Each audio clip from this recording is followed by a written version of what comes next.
You can bypass restream then. Yeah, I don't know what that was, buddy, but whatever reason it didn't like restream. It wasn't having it. That's fine.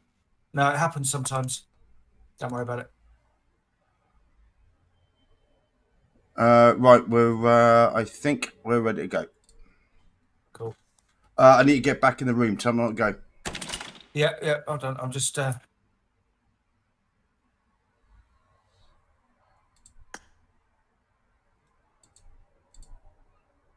Yeah, I think it was a restream problem.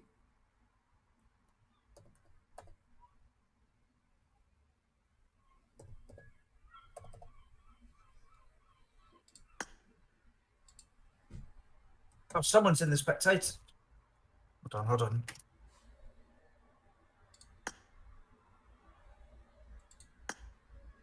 Get out of the spectator slot. Who the fuck is in there? Get out.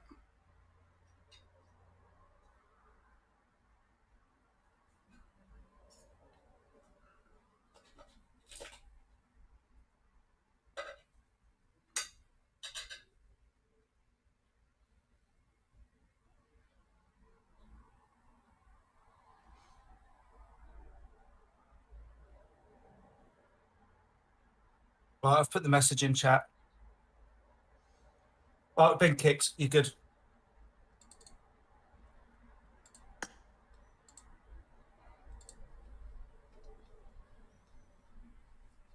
Right, are you streaming now? Yep. Cool. I will cancel my Trovo and I'll put your YouTube on. Yeah, sorry, I don't know what the problem with the restream was there, mate. That's all good. Like I said, it happens. It's just whenever you know when you normally just hit stream, set your title, and you're away. Yep. It wouldn't load. Ugh. Weird. So I lowered all the settings on the game. Tried it again. That wouldn't load. Right. Okay. And then switched it over to just my YouTube account. Then it loaded. Looks like we've got a few teams. Are we? Do I need to mute? Oh, we're going. Cool. I think we've been live for a little while anyway, mate. Just sorting that out. Fair enough. Nobody looks at the first 5 minutes of it, mate. Very true.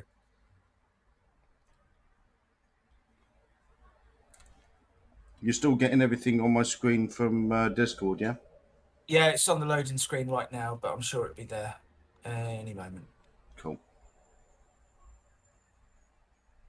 Right, I've just arrived in the lobby. We don't do screenshots for this, do we? No. I do so many different variations at the moment. Could never remember. Right. Quick drink. I'll be back.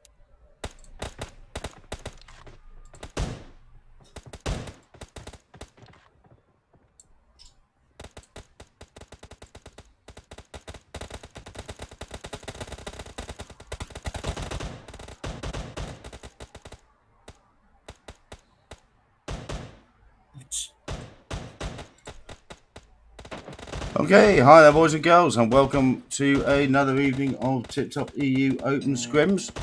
Few delays.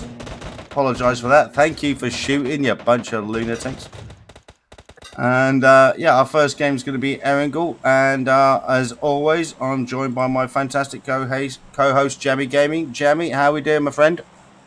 All good, thank you. Yeah, a little bit of last-minute rush, wasn't it? But we're there. We are flying over Erangel. Here we go, mate. There's the flight line. So looks like we're going east to west. Hospital, Gatka, all in range, as is some of our favourite jump locations, Yasnaya and Rojok School. So should be an interesting one, mate. Hard shift to the south, do you think, for the zone? Given the way it's gone recently, I would imagine it probably is. We do see a lot of hard shifts for early zones on Erangel at the moment. Teams that need to head down to Millibase, Novo Crates, Milta, we're going to see them rushing and fighting over the vehicles mid-map. Got a lot of early jumpers, Jammy. A lot of mid jumpers right over Yasnaya and Rojok. We haven't. I say, it wouldn't surprise me if a lot of those are going for some of the vehicles that you find mid-map between the likes of Shelter School and Pachinki along that road network then. Yeah, heading for the roads. So a good dispersion, good selection of teams in this evening. Many teams that we've covered before. We know we're going to get some good gunfighting out of these bunch of lunatics. Oh, absolutely. Yeah, these guys do not shy away from a gunfight.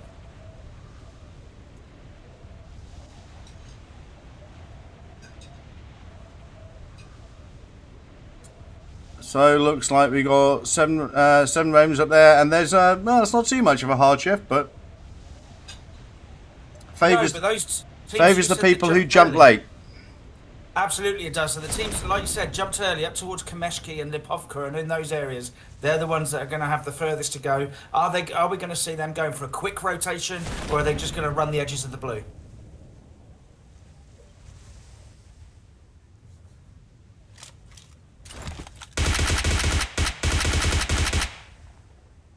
Looks like we're getting some. I do love a bit of graphic render in the morning, don't you, Jamie? Oh, absolutely. It's the thing that wakes me up in the morning. It really is. I've got the same on my view as well. It's all over the place at the moment.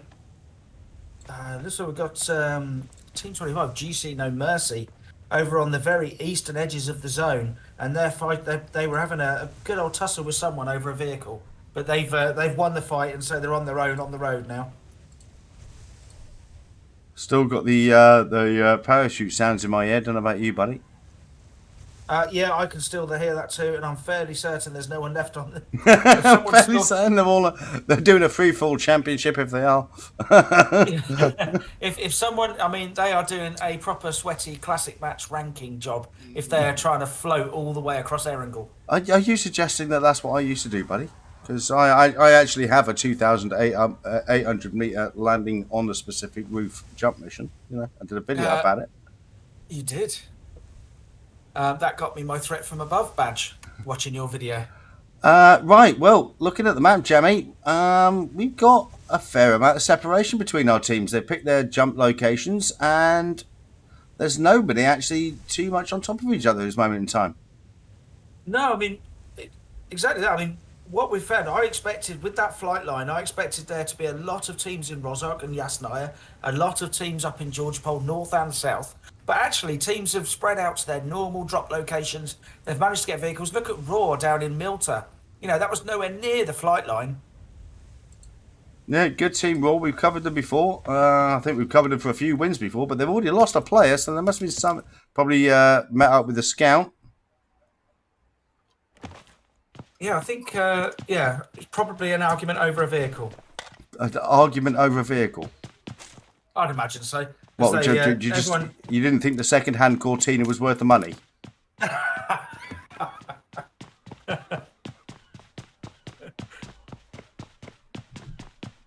Some people are just so picky these days. Okay, let's have a look. We might potentially have a little bit of our friends here from squad number 25 GC. Yeah, they're coming up against ET, squad number 8, as they rotate in. These guys already picked up a couple of vehicles, looking to crash their compound, make themselves safe. Lewd up a bit. Good play. Yeah, got a nice split here as well. They've got the two players on the west that we're here with. And then they've also got the other two players. So they've got a bit of a 2-2 split there, Vimes. Oh look, you East can't do it, dude. You can't do it. You know she's going to beat you up. I don't even know why you try it, mate. She's going to beat you up if you start talking about various different types of split. You know you. Do you know, as you know, I was casting with Highland Wolf doing some PMPL practice matches. Nice name dropping. Very good. Hold Very on. good. But he was talking about splits and he was doing it so seriously, and you know it was genuine. And all I could think about, Abs, if you're watching, hello. All I could think about was Abs and her 237-14 splits. 22.34. Sorry. Accuracy is everything. Absolutely. Okay, so we still do have the situation where everybody is doing, as Jamie said, from the drop, they're consolidating, making sure they're getting their vehicles, making sure they can rotate stronger later into zone. Not a lot of contact early on. People didn't really land in the same location, so they're content to loot, make sure they're active, make sure they're mobile, so that they're able to go for their rotations. Yeah, interesting to see Team 6, Liquid Demons. They dropped over at Kameshki. They were one of the early droppers. And I thought, to be honest, I thought they might actually rotate around the northern side of the coastline, around Stulba and over to Taverny and in that way. But actually, they've come for a southern rotation and they're pretty much chasing Seven Ravens, Team 9. They've just been following each other because Seven Ravens dropped. Here we go. Looks like somebody's decided this is a gun game. Okay, so we are here with our friends, Seven Ravens. They're getting into it with squad number 6. That's Liquid Demons.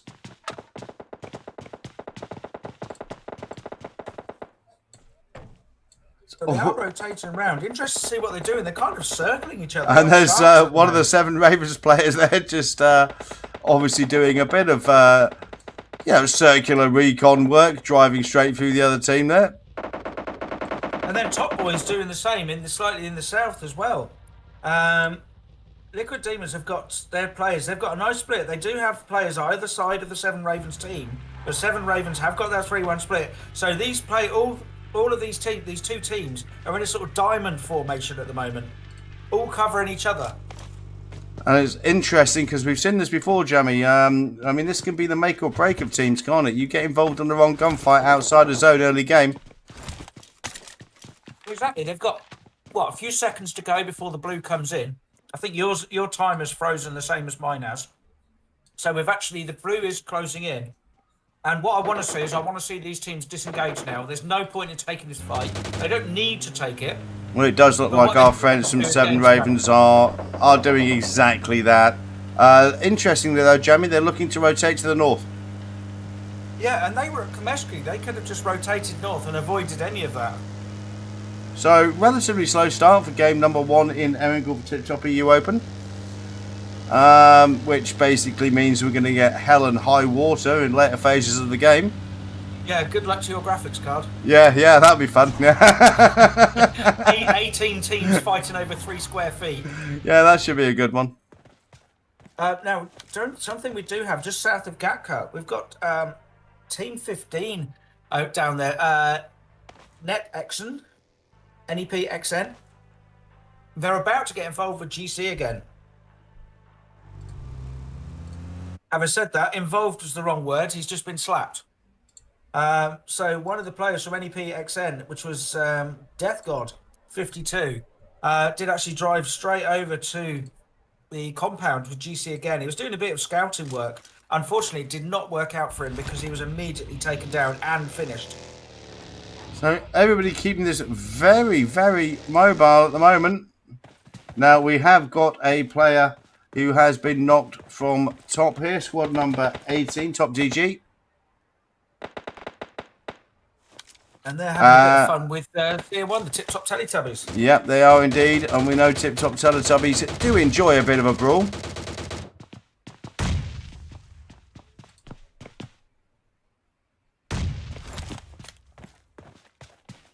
And Tier 1 do have a nice position up on the church. They've got the high ground overlooking Pachinki. Now, they are in the red zone, and it's rare, but we both know it does happen. No, only ever happens to me and you, mate. That's doesn't happen to pros. I can assure you it does. It's only happened once on one of my streams, but I have actually cast someone who took 2 out of 3 from a squad wipe as a solo player and then got taken out by the bombs. Are you suggesting that sometimes I die because I'm not a good enough player? That's outrageous behaviour. Accurate, but outrageous. How very dare you? I wouldn't say such a thing. I might think it. Yeah, thank you for that. Okay, so here we are with TipTop TM1. Happy to keep this a poke and shoot engagement for the time being. Hardly surprising. They are getting bombarded by the red zone, which has now ended. And knocks on both teams. Knocks on both teams, yep. Absolutely. Now, I've seen Zay do this before. He's probably looking, make sure clear his flanks and then look for a flanking rotation. Good work there. They know that other teams will be in the area because although not a lot of teams will be dropping Pachinki, given where the zone is, Pachinki on the eastern side of the zone, teams that went out onto the east are going to be coming past Pachinki. So we've got a couple of teams flanking over to the north. We've got Liquid Demons flanking to the south as well. A lot of teams now trying to make their way into centre zone, This into is those going drainage to be gullies that Gatka. this is going to be an interesting one. It looks like our friends from TipTop looking to rotate away from this one, Jamie. Yeah, and you can see the reason on the map. A lot of teams heading to that centre ground, and Yep. we've cast before quite a lot. Of They times. want their Those defendable gullies- squad. They want their defendable squad house, mate. Exactly that. But those gullies at Gatka, if the zone ends there, you've got to have a strong position. You can't just be approaching them across that open ground. Well, we are 71 players still left alive at this stage of the game. We're only 50 seconds away from phase 3. So, yeah, one would say a slow start. I mean, you people are going to make me work for it in phases 5 and 6, right? Not a slow start, it's strategic. No, I think they just basically don't know. I'm just going to be given too much to cover in phases 5 and 6. So we've still got a couple of teams in the north. They're all mobile. They're all in vehicles. They'll be heading across. CN1 have taken. Just to jump in, sorry, on that map view, if you go slightly further north, what you can see is that 7 Ravens team. Oh, someone's got the Mosen. Oh, better than me waffling. I love that sound of that thing.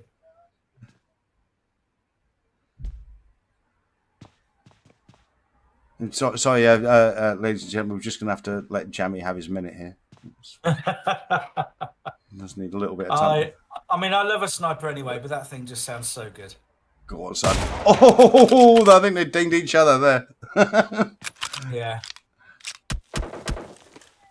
Really wouldn't poke that window again, mate.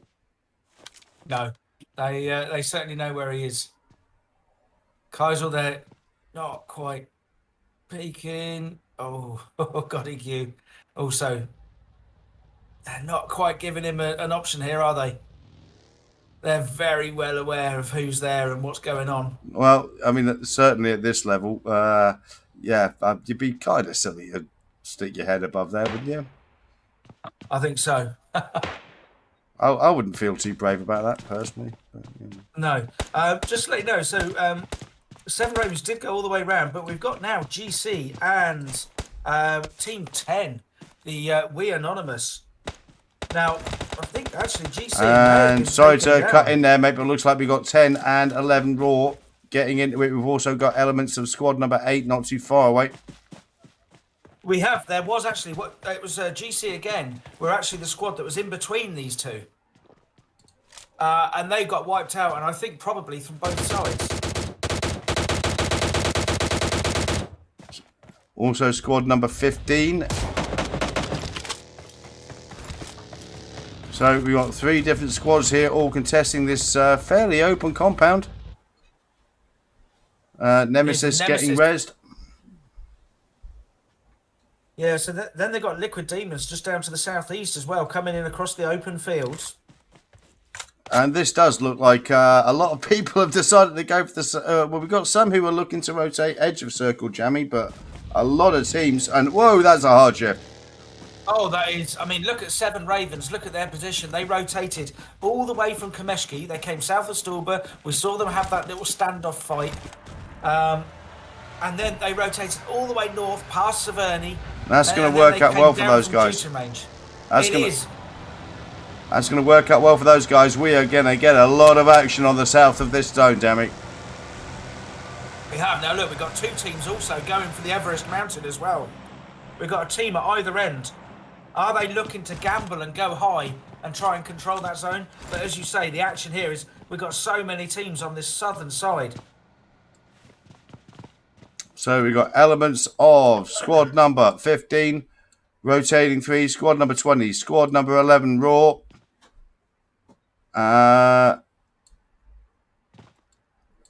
And everybody looking to consolidate their position here. Yeah, Giant from Raw just driving in at the moment. He's got into the gullies over at Gatka. Good work there. Now he does have Team 20 there. GC again, right behind him. We've seen this used to good effect before, Jammy. Well, that is a bumpy old ride. That's like me driving over bridges. No, nothing's that good, buddy.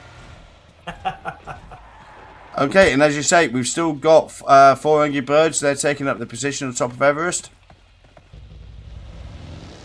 But I mean, we're still 67 players left alive. I mean, this is this is an interesting game. They're going to be running out of hard cover very soon as this zone starts shrinking. These teams, they're all trying to take the hard cover. The ones that have got in early are in a good position. But you see, to the southwest of the zone, for example, Liquid Demons there. And the other team that's next to them, sorry, Team 10, of course, it is We Anonymous. The teams that are coming into zone late are not going to have much of a choice because there are just so many teams already in zone. So, Raw setting up in what is a common location when the circle comes here, using this ground as cover. Protect the vehicles, use the terrain to peek and shoot. You do have to cover multiple angles doing this, but Team Raw, we've covered it before, they're more than capable of it. They certainly are, and then just we've got So a little we bit got of action squad going on with TS. Squad number 14 taking up their positions just opposite.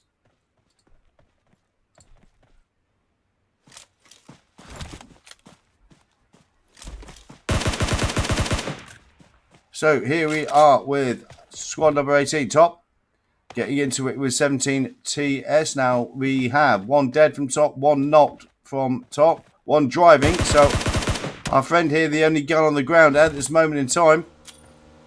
Yeah, and he's up against Taliban, who does have, I think Taliban's got the Mosin. Oh no, Car 98 by the looks of it. Oof. So literally just had a little bit of a poke there.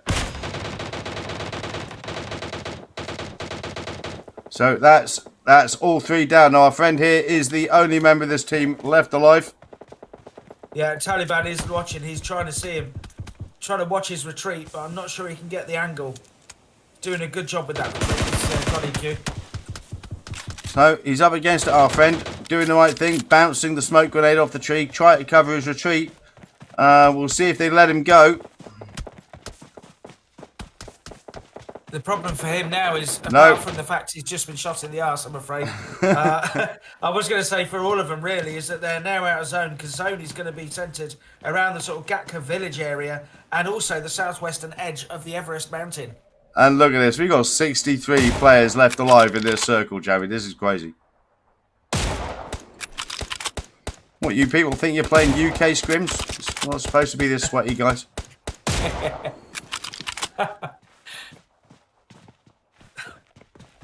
Sorry, that killed me, that comment.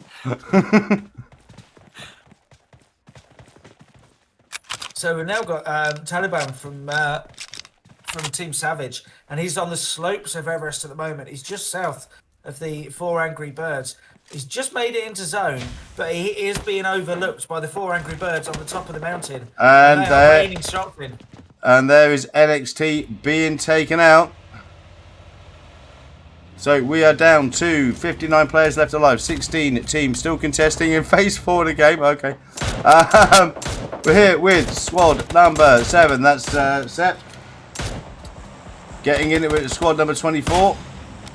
Nice work going in there. But these guys have out of zone. They need to make a decision if they're going to keep this fight on. It's long distance, and they're not going to be pushing for knocks. So are they better off just trying to drive straight into zone? Well, it's an interesting one. They found this little sort of reverse slope on the high ground out of zone. So you wouldn't say it's a massively defensible position, but they seem to be making a good fist of it. They certainly are. Now, what they are doing, of course, they're keeping Team 24 out in the open as well, out in the blue zone. They're rotating. Now we've got the whole team are in one US for Team 24. Really dangerous. They're just coming in past Team 7. There we go. If they can blow this, there's at least one gone. Have killed. But here comes the blue. I imagine our friend, what is it, Moran here, he's not letting this go. Oh, great work, my friend, but he was taken out. He took out 3, but he was taken out. It was, and that is Team 24 taken out. So Freeze go back to the lobby in 14th place.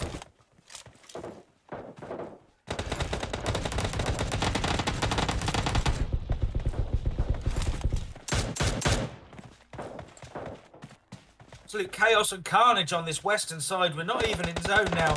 And this is what we've seen. We've commentated on this so many times, Jammy. People getting so involved in fights on the edge of the blue. It's almost a zero-sum game. It's a war of attrition and nobody gets out.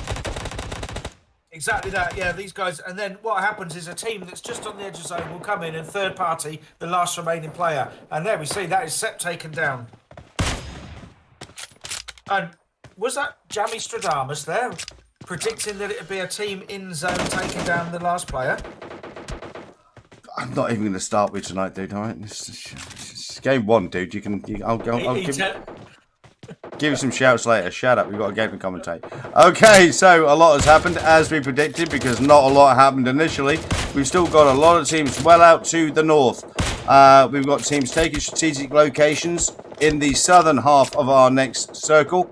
And yeah, boys and girls, this is going to be an interesting one. It really is. The 4 Angry Birds have been forced to leave Everest. They're now rotating into the northern zone. But they've got the Teletubbies to one side and they've got We Anonymous to the other. They're making their way in.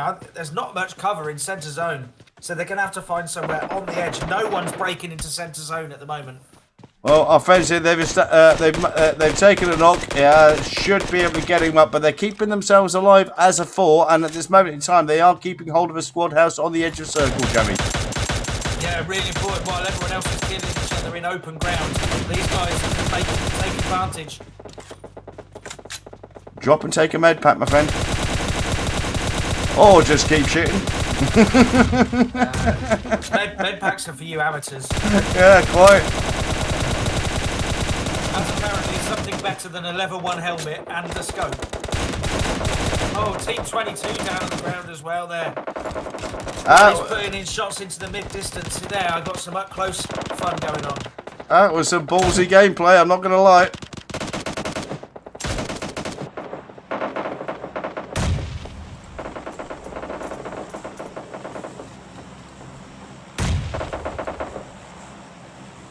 They're pushing in now on Team 22, but the top of Team 14 is taken down. But Team 22 are taken out. Looks like our friends of squad number 12 coming under some pressure from some nades. We've got elements of squad number 16. A lot of action up in the north here, Jamie. Or the south from this perspective.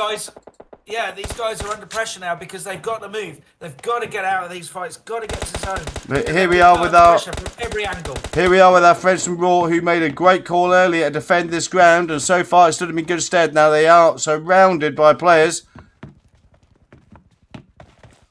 And having lost 1 player, that's going to make a huge difference. That's why you can see how active they're having to be, because they're covering 4 flanks between 3 players.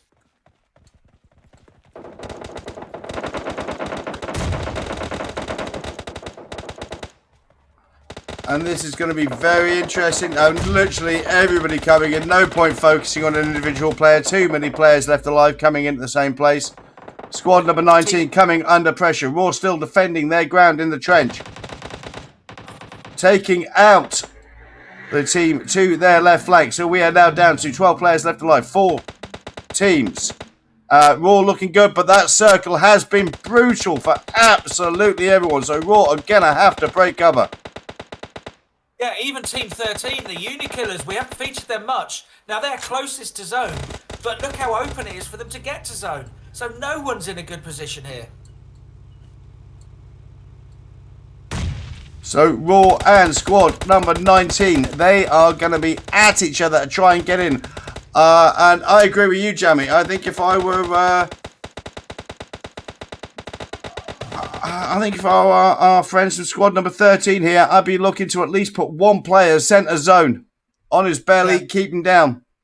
Yeah, they need to get 1 player across there and then the rest put in supporting fire down to distract the other 2 teams. RS there, Team 19, Rising Stars. These are 2 teams that we haven't featured much. And boy, are they getting... Look, they're making that... And that is a hard rotation from squad number 19. They're going for it, but they've come under fire from squad number 13. Raw still trying to make their way out of this entrenched position. Of course, now they're going to be gate-kept by the teams who moved early. Yeah, really good work from Rising Stars there, Team 19. They made the move. We said about getting 1 player in, just crash it. But we know the boys and girls from, well, We know the boys and girls from Raw are more than capable of handling this level of gunfight. There we go, and that was some beautiful work there from our friend from 19. But Nevis is taken down, so we've got our top two, and it is a 4-on-2. But two of the two players from Unikillers have been knocked, so this effectively a 2-on-2. So now. our friend here, Sujal, doing his very best to at least get another gun in the game, because at this moment in time, he is the only member up for his team. So he's managed to res one. Lobbing out the nade. I think that might be a little far. That move from Rising Stars could have decided the game because they are currently in zone. You look at Team 13, the Unikillers, they're actually out of zone, whereas Team 19 are still in zone. Couldn't agree more. Raw had a great location there, but when the zone hard shifted to a certain extent, that gave Rising Star the opportunity to crash into zone faster, and that meant Raw had to get kept as they came in. Our friends from squad number 13 here, to a certain extent, had the best of that rotation. But now we're getting pushed on by the Blues, so they've got to come forward, break cover. They need to use the wide angle. We can see Sujal here on the wide angle. He's got to take advantage of that quick before he gets taken down. So he's managed to knock one. He in turn has been taken out, and I believe that is the win for our friends from squad number 19. Who was that? RS, Jamie? It was Rising Stars there. Yep. And look at the individual kill count there. Yeah. So Rising Stars take first place with a great, fantastic, we'll talk about that in the post-match, but an incredibly effective rotation in the final phases of play there.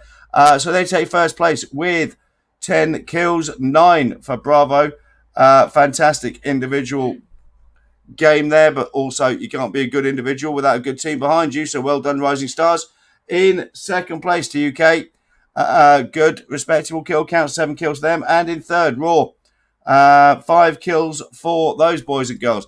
Now, we're going to have a quick look. I don't think anybody's going to beat 9. We've got a fella here from TS, 5 kills.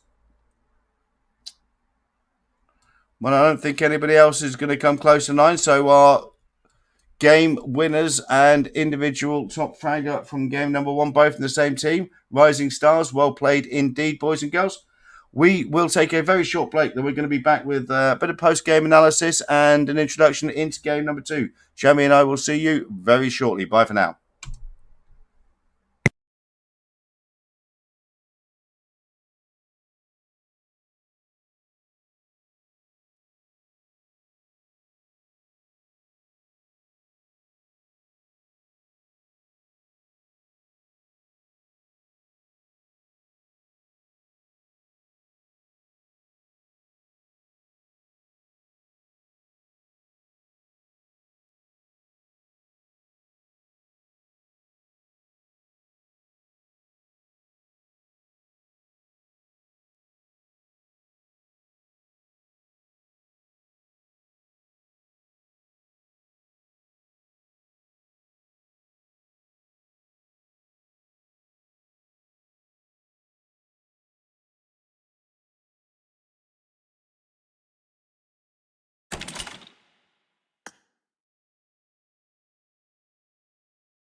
Okay, welcome back to the channel, boys and girls. And yeah, interesting. Game number one, Jammy. I don't think we've ever covered a start where so many people were separated at the beginning. I mean, I think we were still looking at 70 players phase three of the game. Yeah, Um, we had a yeah, very very unusual. ordinary zone. Yeah, it was. I think it was partly because the flight line was just so middle of the road, if you know what I mean. There was no extremes either way. No one was forced to go anywhere, so pretty much everyone could go where they wanted. Yeah, and everybody very mobile, obviously, as we'd expect. Looking to go in. Raw took a hard position in the trench position, which they held for a very long time, did so successfully. They did, and it worked for them for a long time. We also had that part of play where, and we've seen it so many times, zero sum game, people finally coming together when you get that hard shift around phase 4-5. When you get a hard shift of zone, lots of people fighting outside of circle. But when we came into the final phases of the game, there, um, our eventual winners just couldn't have timed that more perfectly. The hard rotation away from Raw, who had that position of strength, to gatekeep them. They did have another team on their flanks, but by choosing their position and rotating straight in the zone, that ultimately proved decisive. Yeah, and you called it. You said what are these three teams? They were all in the same. They were all the same side of zone. No one really had the advantage because, yes, Team 13. It was the Unikillers were closer to zone, Yeah, but they were also the most open. And yeah. so one team needed to take it. But Rising Stars, what they did is exactly what you said someone needed to do. Get in a vehicle or rush in and just crash into centre zone. Just get in there quick. You'll probably take knocks, but you've got to get in there. You got to And because they establish at got least. it I quick, was actually hoping that Uni Killers were obviously, 2020 hindsight. But Uni Killers, I think, could have afforded to send someone edge of circle and slap him on his belly in the middle of his zone just to occupy position. yeah, while the rest of the team put down as much fire as they can to distract so that the other team can't then start firing into zone. Totally agree. But we saw that they did it. It worked perfectly for them, Rising Stars. They were able to hold off Raw. And then because Unikillers hadn't done that, they were fighting the Blue and Rising Stars. Yeah, yeah. No, the timing, the in-game lead who called that rotation from Rising Stars, absolutely top notch. Couldn't have timed it better. Literally put Raw at the point where they had to rush. Rising Stars had put themselves in location. They pretty much knew there were three teams alive, so they knew that the only one location that the other team could be was toward their right flank. Um, established themselves in a position, centre zone, ready to fight for people coming in. But you and I both know it's much harder a fight coming into zone than it is defending one. Oh, absolutely it is, yeah. And yeah, and what they did, I mean, we said about sending one person in. Just make sure there's one person in there, but they actually sent two in vehicles, which then it dilutes the fire that each vehicle's going to get. Well, we've seen it a number of times on games where we've commented that it was very, very good gameplay where we've seen teams who've had a similar position potentially that Unikillers had there. And they established somebody centre zone to make sure that the squad has a presence there. And then the other two run to edge of zone, gatekeep the teams coming in to cause as much grief as possible, knowing they've got a player safe.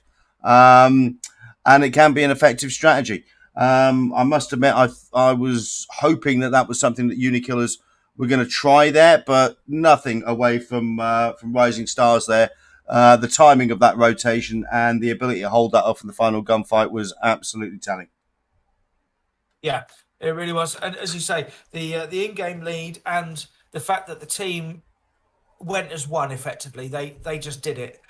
We've seen a few matches where a moment's hesitation has just called the result. You can call it there and then. You can see it immediately. But also a really decisive, quick, all the team in it together move can make that huge difference. Yeah, absolutely fantastic first game. Very quiet start, but absolutely fantastic conclusion to game number one. Um,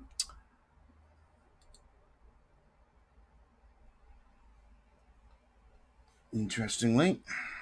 Yeah, it's. I'm literally only just in, So, waiting for the teams to come in. It's all having a bit of fun while it loads in. Yeah, oh, hello, that's an interesting view. it is indeed, isn't it? Yeah, I mean, I can hear stuff going on. I know things are happening. Welcome to I your call it- favourite patch of hay, Vimes. Yes, thank you for that. And you call me a camper. What can I say, dude? I like getting my face down. I am a Sarnock player, mate. I can snake with the best of them. Admittedly, when I snake with a, frying pan and a Mark 14. But yeah. Tends to balance me up. So, here we are on game number 2. We're on Miramar, and we always have exciting games on Miramar. We have 80 players in the lobby. And, yep, we're on the plane. So let's have a look at our flight line, Jamie, and bang, south to north. And all the favourite jump zones are available from there. Interesting to see if we get a few jumping early for the island. But certainly I'd imagine a few jumping late, hitting that top road, hitting the vehicles. Yeah, I'm sure they will. What we've seen is places like Picardia and San Martin aren't quite as busy as they used to be, especially at No, this that's level. right. But places like Chumacera, Monte Nuevo, El Pozo, they seem to have overtaken them in popularity because they're a lot more strategically important. You get a lot of good loot, you've got a good road network near it. So, but with Miramar, of course, the first zone is going to be all important. Who's going to have to travel 5 kilometres just to get to the safe zone? Nobody jumping Prison Island. I was just about to say, mate, that's interesting. Nobody going Prison Island. A lot of people leaving mid-flight line, left and right. They are. Nobody going down to south. Nobody going Valdemar. Nobody going Chumacera. So we're saying that you've lost your Nostradamus-like skills here, Jamie, on the jumping. Is this what we're saying, buddy? We're not saying that.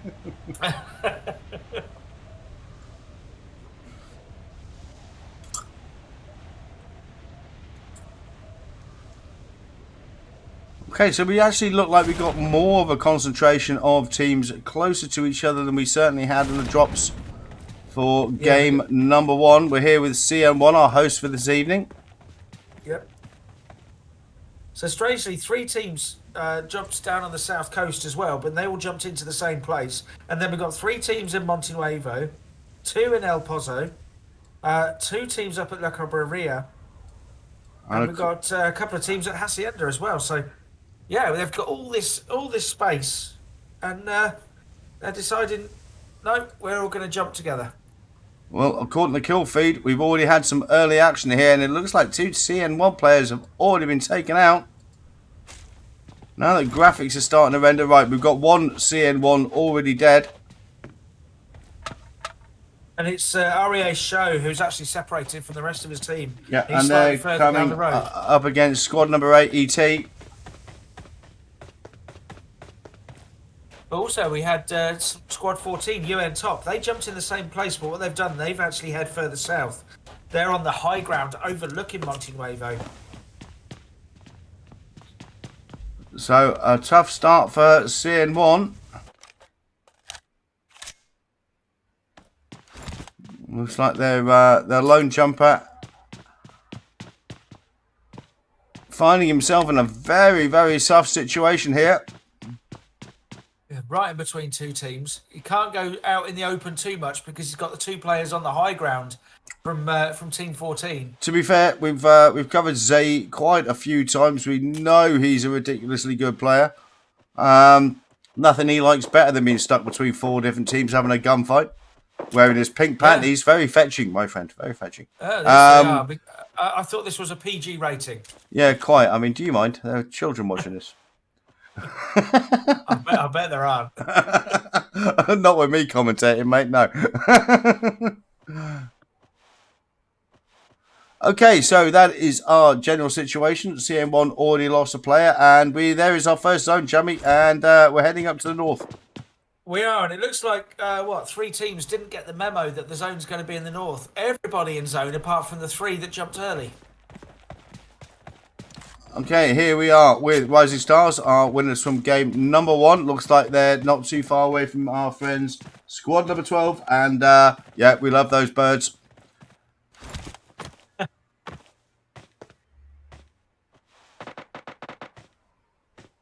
Oh, sorry, just caught the thing. I couldn't hear a thing then. Mine caught my headphones.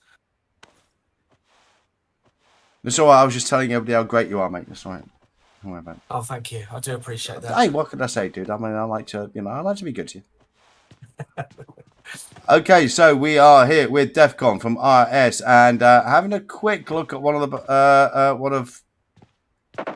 birds there, and looks like one of the birds has been knocked. And are they going to be finished as well? I think they probably are. Yes. So Ito has been finished. So, Genius here with the M24 and a decent scope up on top of the building. Really nice high ground. covering his team from 800 meters away while the rest of his team get in a fight. Didn't you coin that style of tactics, Jamie? Is he stealing your moves there, mate? I didn't invent it. I may have just perfected it. For anybody interested, that Colosseum there is actually a jump target for the threat from above mission. There we go. And oh, here we go. This is not going to end well. And that's why you want someone with a big old gun on a high ground. Really good work from Genius there. Okay, Jamie's going to have to take a minute now. He's going to have to, yeah, give himself some privacy after seeing that. If you want some close-up stuff, I'll tell you what we have got. Up in the very far north of zone, La Cabreria in the hillside, we have got Team 17 up there, Team Savage, and also Team 5, the DS Astralis team. We didn't feature them in game 1. It looks like they're about to say hello to each other up there, up on the hillside. Let's have a good look. But that was some great sniper action from the top of the roof there, our friend there, doing a great job.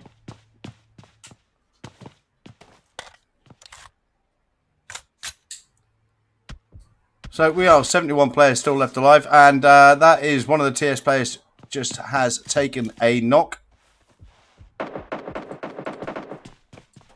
And it's DS Enite as well, who's putting in some really good work, but taking some shots in return. So they are trading shots at the moment, these two teams.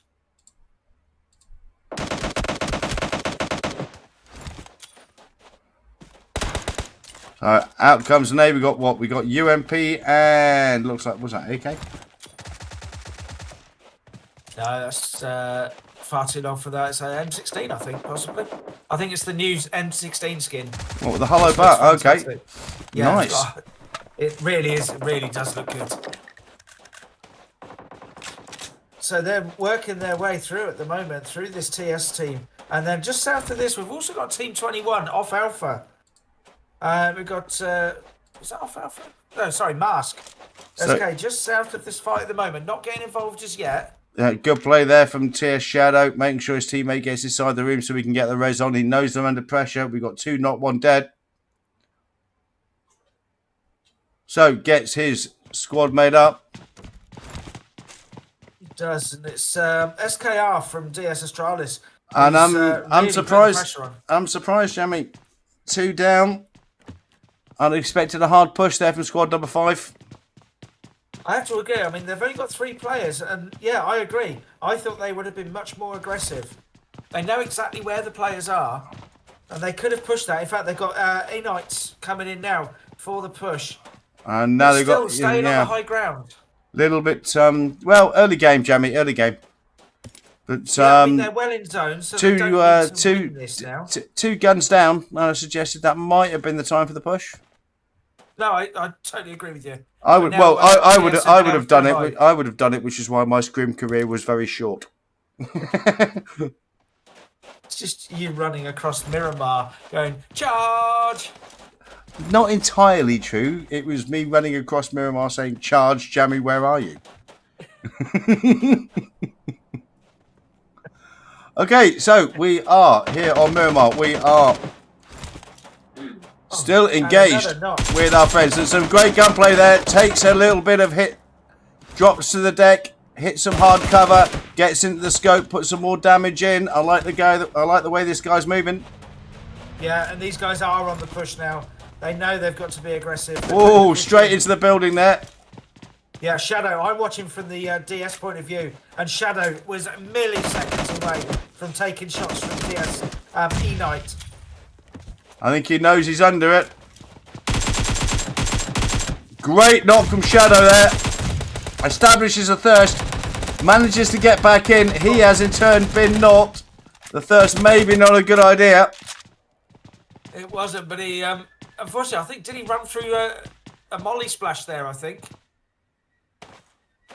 I don't think you're allowed to say that before the watershed, dude. And there we go. So, from CM1, from the DS Astralis team there, with a beautiful drop shot, down to about 10, 15 HP, but it worked. That was a great... So, I mean, yeah, we'd have liked to see it push a little bit early, but what the hell do we know? These guys got it, but they are two numbers down now. But the boys and girls from Australis, as usual, doing the business. Yeah, the result was the same, but I have to agree with you. I think maybe if they'd pushed early on that first knock, or when they first established that, you know, how many people were knocked and able to fight, if they'd have pushed earlier, they might have had a better result. But the end result was the same, but they've lost 2 players. All right, so it looks like we've still got some interesting action still going on for Zay here. He's the only member of CN1 left alive at this point, so I'd imagine maintaining a low profile, which is thoroughly against his nature. I'd imagine he's not. But what we do also have is we've got the UN top Team 14 and, of course, Team 8 ET. Now, they're fighting amongst themselves. And so Zay, as you say, if he keeps a fairly low profile, he can either escape this fight or maybe come in for a bit of third party. Wasn't Zay the player once we saw run away from 2 squads and then take both of them out as they were chasing him? It was hilarious. Yeah, he sort of ran away and then got a better position, got a much more aggressive, a much better position, basically, turned round and thought, come on then, and took him out. Yeah, that was, I believe you and I were quite excited at that point, yeah. I'll tell you what, if you look at Team 14, if you look at where they are on the map, their third player has just come in from the high ground overlooking Monty, and they've got this covered for 3 directions, and they've effectively got ET surrounded at the moment. A quick look at 7 Ravens here, because these guys are out in the blue. It looks like they've got a team rotating in on them. That's Raw.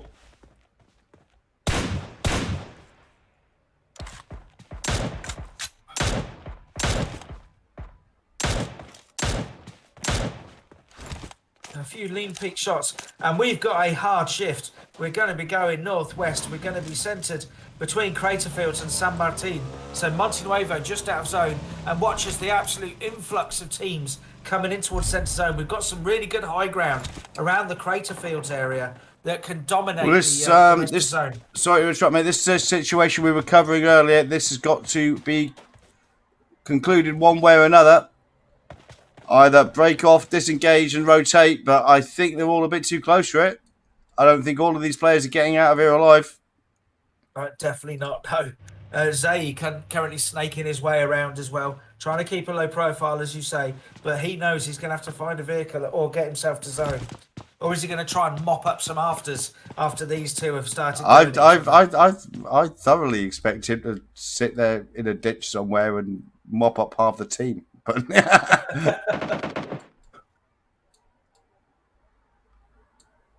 so our friends from squad number 8, they're taking some damage, but they're still staying together well as a squad. But these guys really do have to start thinking about their rotations now. We're still early phases of the game, but as we know, 60 players left alive, phase 2 of the game, and we know rotations on Miramar can be absolutely vital when it can come down to your favourite little hill, your favourite little notch in the ground. You really can't afford to be rotating late in the blue on Miramar, Jamie. Definitely not. This is not, I mean, you've covered scripts where I've been running. Just keep running, just keep running. And that's all you can do. You've got to make sure you've got the vehicle and you've got your route planned as well. Early decisions are really important here. Oh, and that's, was that Zay? I thought I heard some shots then. No. That was odd. So Zay very close to Loki back in that Monte Nuevo, but Here we are with squad number 24. And looks like that right. Okay, our friend here is the only surviving player of that one. He's getting the hell out, but he's in the red zone. It's not as if Miramar's difficult enough to drive on in a buggy. yeah. Just to update you on our friend Zay down in Monty, he Yep. has actually taken one of the ET players out. Not only a knock, but he managed to get the thirst as well. So he is not sitting there quietly. He's Oh, he's being aggressive. I didn't expect him to sit there quietly. I have commentated that boy enough times. I expect him to take on half the 82nd Airborne, but he has now, in fact, been taken out. But he was sort of airborne as they bolted over the wall. So we've still got our continuing situation with squad number 8. We've still got 2 survivor members, squad number 14. Both of these teams find themselves slightly out of zone, although there's nothing really to contest them coming in, Jamie. No, they've got an easy rotation in, so they can either decide to go now, or they're going. It looks like they're going to fight this out and then head into zone. I don't think either team want to give up this location at the moment, and turn their. It's probably more about turning their back on the other. Actually, they want these kills, and that looks like a lock has been established. So it looks like a 2-on-2 gunfight now.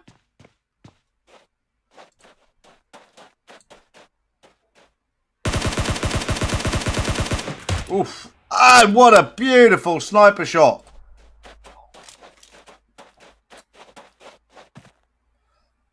And this would be the time for the push, boys and girls. Or at least a nade.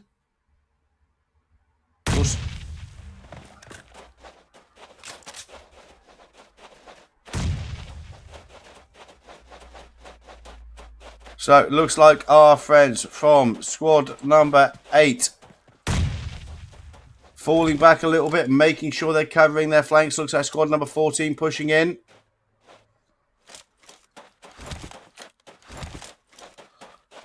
Unfortunately for our friends from squad number 8, they've only got the blue to rotate to, so they've either got to go forward, take this one out, or take a very hard shift to the left or right, which I don't think they're in a position to do. They all look to be on foot.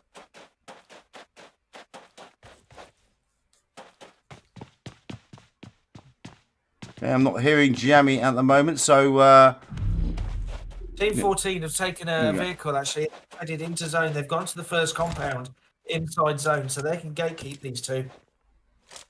Okay, well, let's have a look at our overall situation. So we are down to 51 players left alive, 18 teams still contesting. At this moment in time, we are still coming towards the end of phase 2 of the game. And looks like people are, well, what we expect actually, Jerry. Looks like people are staking out their location centre zone because Miramar can come down to which hill you're on.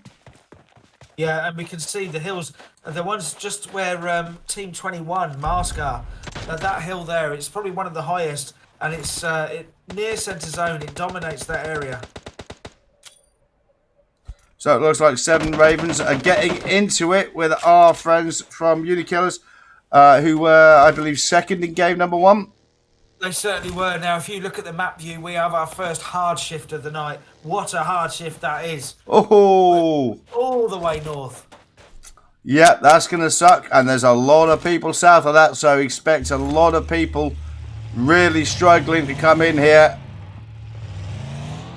So teams like Team 20, is that Team 20? Yes, Team 20, we're GC again. They are on the edge of the zone. So strategically, you'd think, well, centre zone's better. But look at what they're covering. Look at the number of teams that are going to come in either side of them. That could be absolutely vital if they can get some damage put in as teams rotate in past them. Do you know on what? The edge of zone there. If I was in, do you know what? I'd actually call one taking a good compound position at the edge of La Cabria there. I think. Yeah, I agree. That's a really good call. So we are here with squad number 18 with their bouncing vehicles. And we're here with the 4 Angry Birds. We love the birds. We love the 4 Angry Birds. I'd love to know if they are actually birds.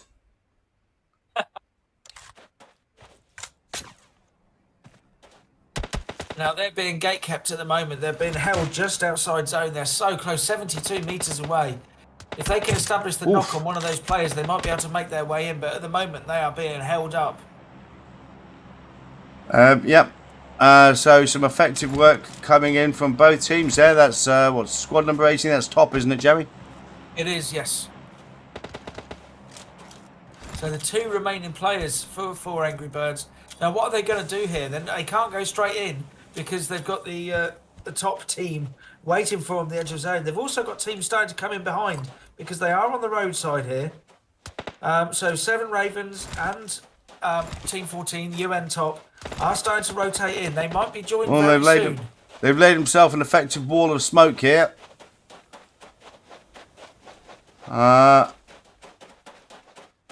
Looking to change the angle of the engagement. I don't think, well, by the look of it, Jamie, I wouldn't say they've got access to vehicles to rotate out of this one. No, I don't think they have. I think they're getting the shots down into splash.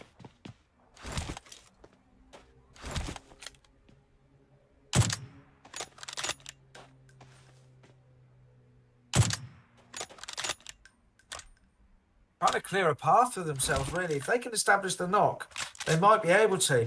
But as I say, they're starting to get UN top and 7 Ravens coming in over the hill behind them from the south side.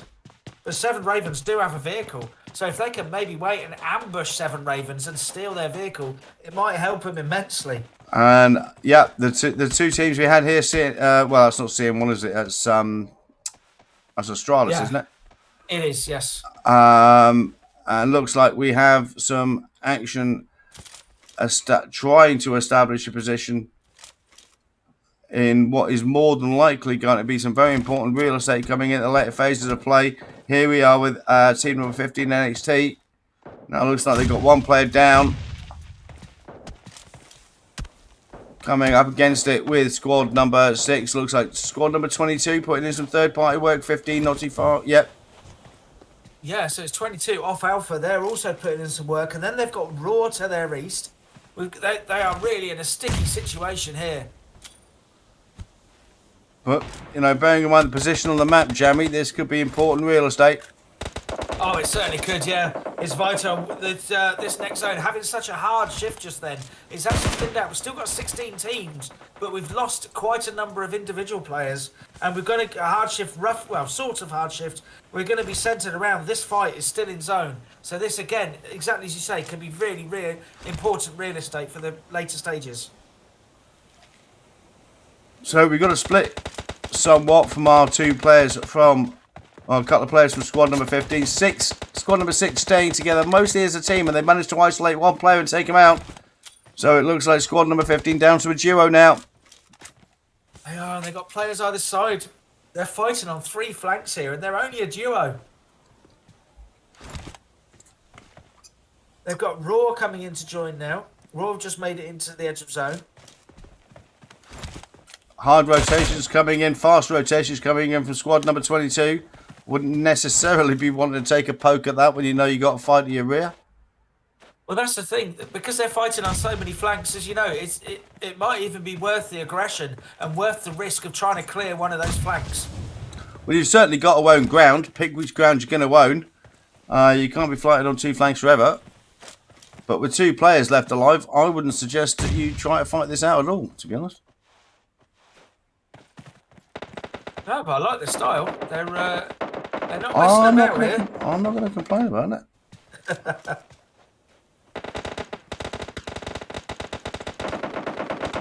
Now, what they're also happening, of course, we've got potentially a bit of third-party action. Is the teams that are coming in to join in, and then we've also got Team 20 off Alpha.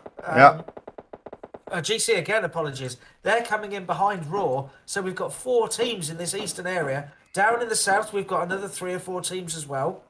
So we do have sort of pockets of teams. It's going to be very interesting because we are 5 seconds until the next zone breaks, and this is very prime real estate, but it might not be in about a second. We're going to find out.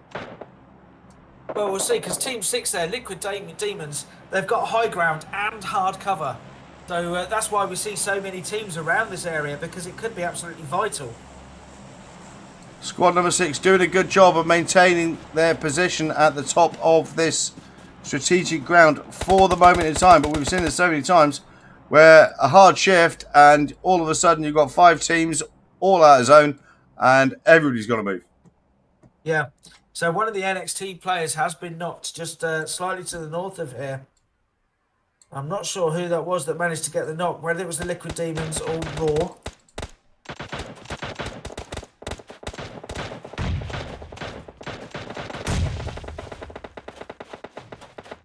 So just a quick status update. The 4 Angry Birds, the 2 players did make it just about into zone. They're on the edges of the next zone. They managed to make it in because the teams they were fighting are now fighting amongst themselves as well. Our next circle is broken, and actually these people find themselves not too far away at all.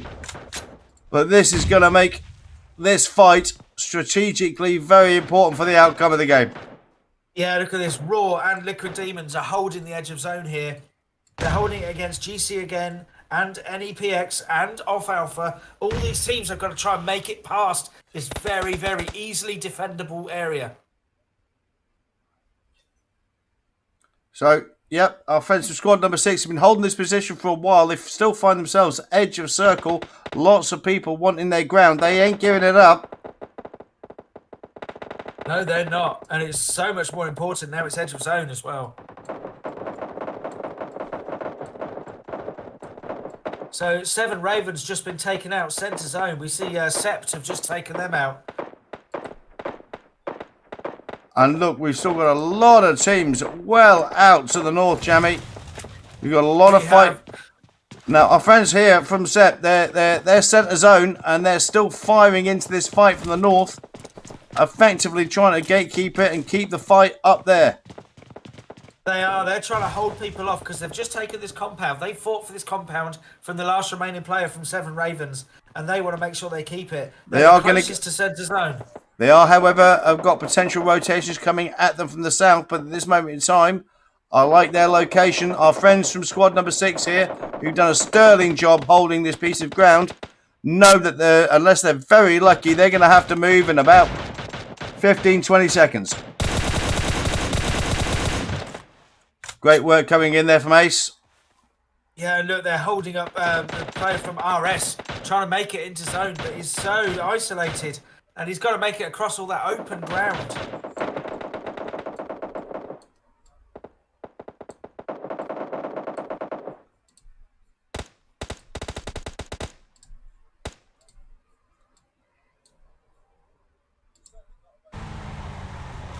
Our friends from squad number 21 here, somewhat held up, fighting the edge of the circle. Having the vehicle, but also being in and near zone early. When you're out of zone and you're rushing in, just trying to get to zone, you're a bit more reckless. You make decisions quicker and often bad decisions, and you're so much more open. And our friends from squad number 6, and they find themselves again not too far away. This high ground position has been so important for Liquid Demons there, Team 6. They stake their claim early and they fought for the ground, and it has so far proved very, very valuable for them thus far. We are down to 19 players left alive. 8 teams, phase 5 of the game.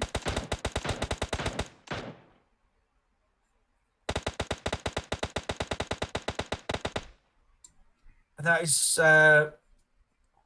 I'm trying to see who that was. They're not on my list. I don't know. I just saw the player, not the tag. Taken down in the southeast. Yep, we still got our team from Raw still threatening the flanks, the left flank of the guys from squad number 6. Sept are still out there. And Sept, well, nobody occupying position centre zone. It's too, well, frankly, it's too small. Sept doing a good location on the edge of their zone. Squad number 6 ain't going away. Say yes from Liquid Demons. He's putting in some great work. He's just taken out the 2 players there. And Luckless here doing his very best to make sure that Raw don't get anything like an easy rotation in. The rest of his team holding the squad house. But he's making sure he's pouring down the fire, making it as hard as possible for anybody to rotate in on the flank. Yeah, and that's not even just about taking kills for his team. That's just about stopping the other team. It's a disrupting, a spoiling job from And Reckless. he did it well, but he has in fact been taken out. Now Raw have come under some pressure. Squad number 20 also under some pressure. We'll jump with our friend from squad number 18 here. I believe he's a sole surviving member. He's up against it whilst coming in against our friends from Sept. I don't think he's going to make this. No, and Raw are taking a huge amount of fire from Team 6 Liquid Demons. Skyboy taken down. And Say Yes has found himself a corner of the building that he's in at the moment. Well, at this moment in time, nobody is in our next circle. But I have to say, hats off to our friends of squad number 6. And what we were talking about last game, Jammy, establish presence, centre zone immediately. Yeah, look at that. Ace from Liquid Demons does exactly that. Gets himself down into zone.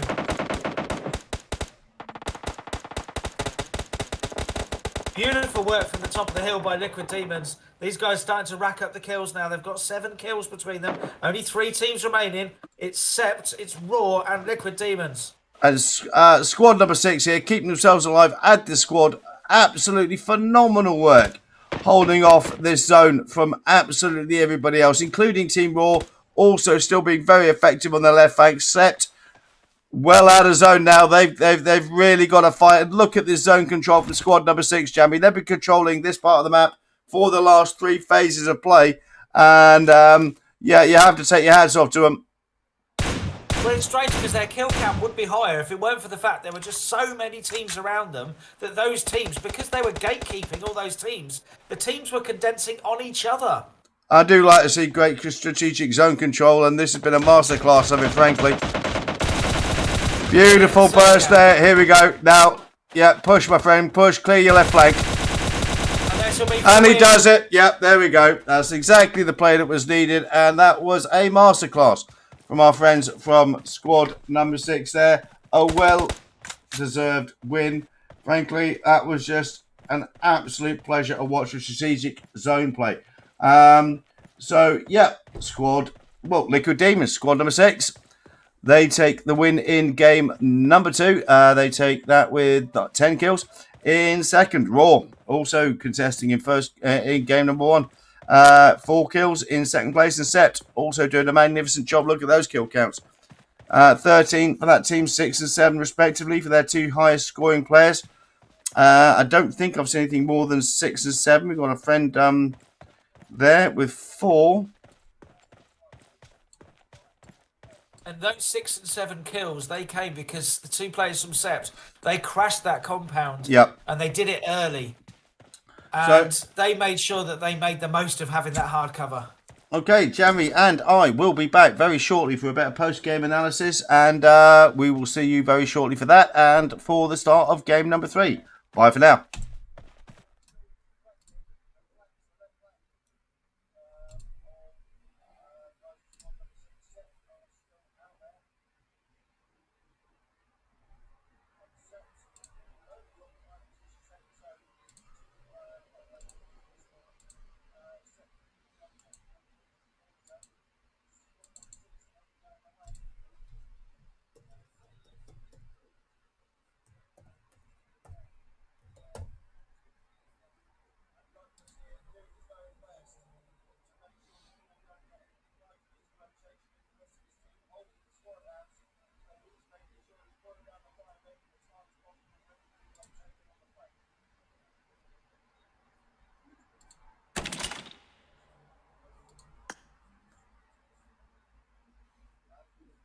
Huh?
Okay, hi boys and girls, and we are back, and yeah, fantastic action in game number 2. Before we start the post-match analysis, Pluto, you tease.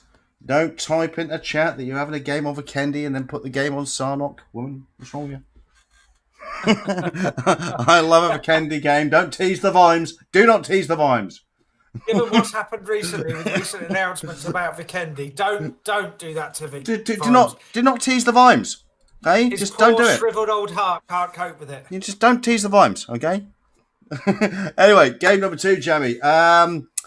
Bit more exciting all the way through the game than potentially the initial stages in game number 2. Game number 1, sorry. But all about the rotations, and yeah, you simply can't take that away. Some great action coming in, some great sniper action as you'd expect on Miramar, but zone control. A masterclass. Zone control from Liquid Demons there, holding off to their flanks, making sure they were staying engaged, holding that position, and ultimately pushing that through for the win. You have to say, I mean, just a phenomenal piece of play.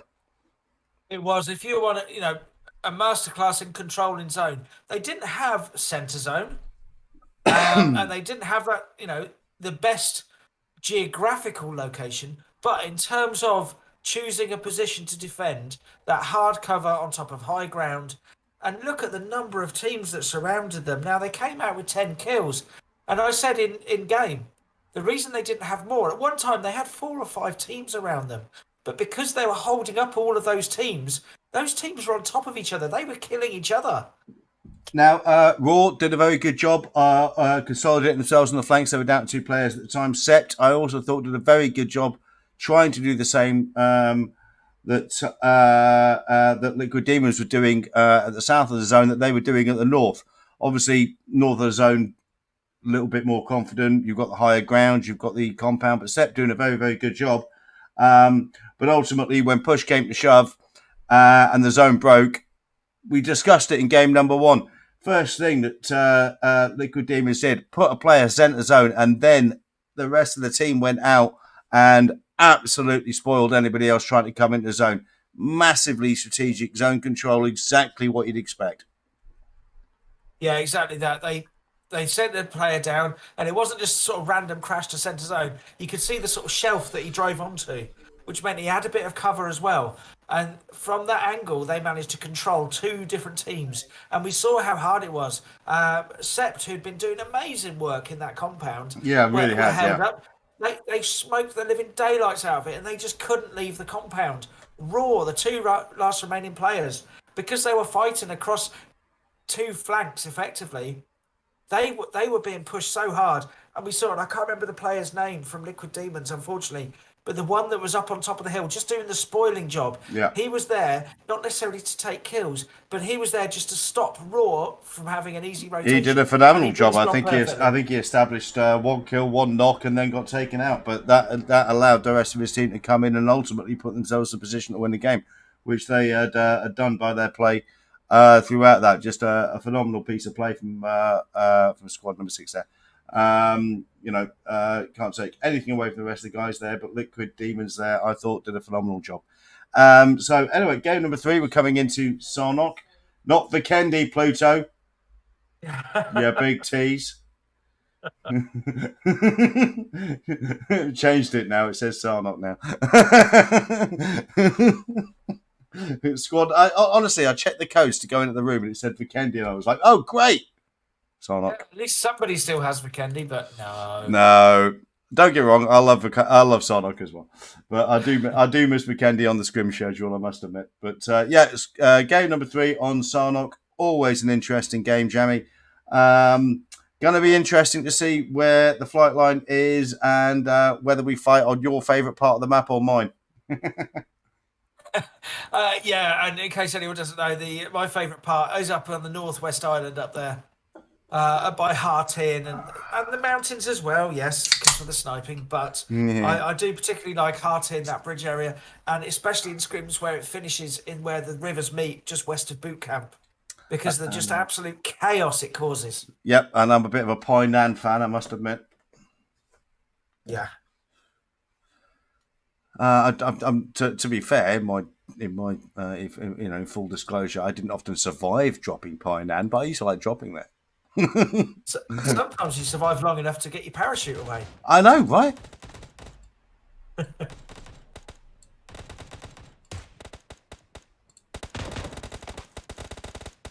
Right. Okay.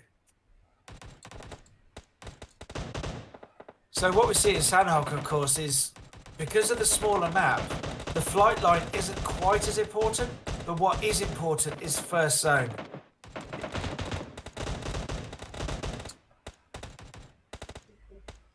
So, yeah, it looks like we've got a full 80 players in the lobby again, Jammy. So, no doubt we're in for some more fantastic fun and games. And we're on the plane, my friend. Here we go. As always, nice full lobbies for the TipTop guys. And yeah, so we are coming from was that Camp Bravo down between Sammy and Nakam. So yeah, well, no point discussing what's in range it all is, but see if somebody's going to do a fast 700-meter drop down in Hainan. I think there might be. We got a few early drops. See that Paradise tap rock and the like. It looks like we've got a few going over towards boot camp, potentially the Northwest Island. But it looks like Painan might be getting a visit. Having said that, are they? Is it just No, I think they're flying over it. Stop flying over it, you pussies. So it's only Seps that take Painan. Yeah, no one else joins them at the moment. They do have Team 23 up there, and I've just lost my team list. Hold on. Team 23, Paradox Smurfs are in for this game by the looks of it. Oh, we've still got the parachute sounds in our ears, but it looks like we've got two teams contesting boot camp at this moment in time. Looks like one knock has been established on one of the players of squad number 18.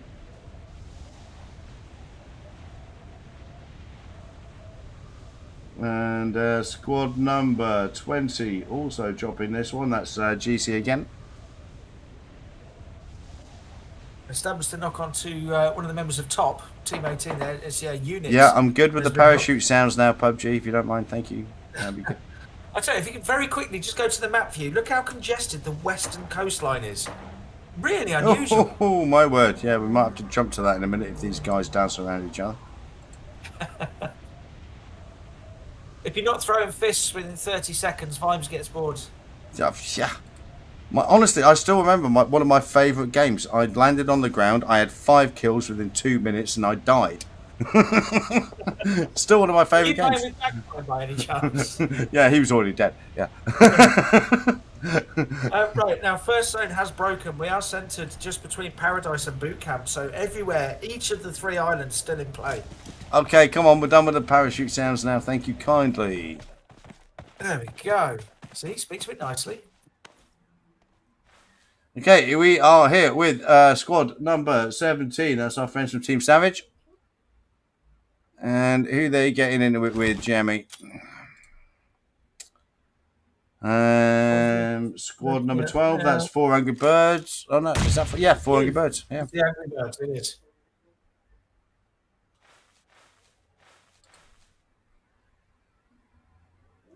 Bit of snaky. Let's wait for somebody to make the wrong move and blow their face off. Yeah. I loved it when one of my favourite things, because I used to love playing Sonic. One of my favourite things is when they introduced the stupid little tags that you put on the back of your backpack. Everybody put them on. I didn't. The amount of people I killed on Sarnock because I could see the little thing on the backpack moving about was unbelievable. Oh, Eagle Eyes Vimes. yeah. But we've also got a bit of I've been called worse. With the GC No Mercy gang and also the DS Astralis. So Team 25 and 5 just on the southern end of the bridge, just by ruins there. So interesting, we got a number of let's have a scan here. Oh, wow. So Safey putting out some effective rounds, but taking some damage in return. One of his team members is down. So Ito coming in for a shot at the money. Oh, here we go. But, I say, that's an interesting loadout. Bloody effective one, though, early game. I mean, if you want some punch power, they're the guns to have. I must admit, a lot of people didn't like the Mark 47, but I loved it, especially early game. Oh, a mutant and a DBS. I mean, that is punching some. Yeah. And that is Team 17. They're taken out. I mean, now. if you bring it, yep, that's fantastic work. Sorry to cut you off, mate. But if you're bringing a mutant and a DBS to a gunfight, I mean, you're not pissing about, are you? I mean, you're not going in there with peaceful intentions, is what I'm saying. No, absolutely. You've also got to make sure you hit your target because. That's where I went wrong. Shot, right, okay.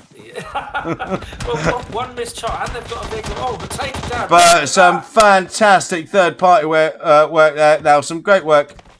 But third-party work across the river, and that early work pretty much taken out. So a very good start for these boys and girls. But, oh, my word, brutally taken out. The Paradox Smurfs there, I think they missed at least one game, possibly 2 games, but they've come in, and they've decided to come in angry. Well, you know, we don't like to see too much passive play, mate. Okay, so there's our situation. Too hard to call where we're going to end up in the later phases of play. No real difficulties for anybody rotating in at this moment in time. Even our friends down to the deep south here have still got the river to go up, should they be brave enough. But yeah, this is an interesting location here, Jammy, because as you know, this corner here can be very, very strategic in the later phases of play. Certainly can. It'd be interesting to see where the next phase goes, because that's when we're going to see a lot of teams making that quick rotation. At the moment, they're hedging their bets. They don't want to, risk going to a certain location. Don't want to go to an extremes. They're quite happy just staying in the drop and loot locations. So another bit of action over on that western bridge. We've got the CM1 Teletubbies and DS Australis having a go at each other around that bridge down by ruins.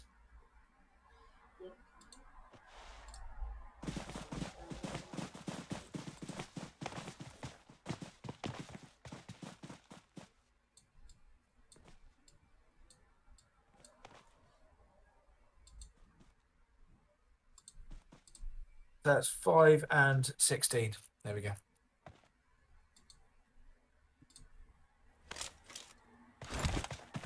So play zone taking down one of the Teletubbies, actually, by the looks of it.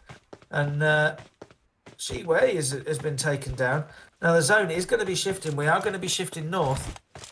And, this is really important, because the DS Australis team, they've got the choice. They can either go up to the Northwest Island, or stay at the mainland. Beautiful bit of tap fire in there. Absolutely great work there.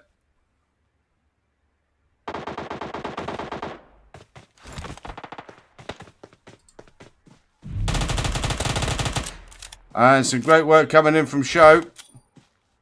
Get the nade in, my son. Get the nade in, my son. Don't bounce it off. Oh! Third party. He was cooking it. Oh, wow. He was cooking it beautifully, but third partied.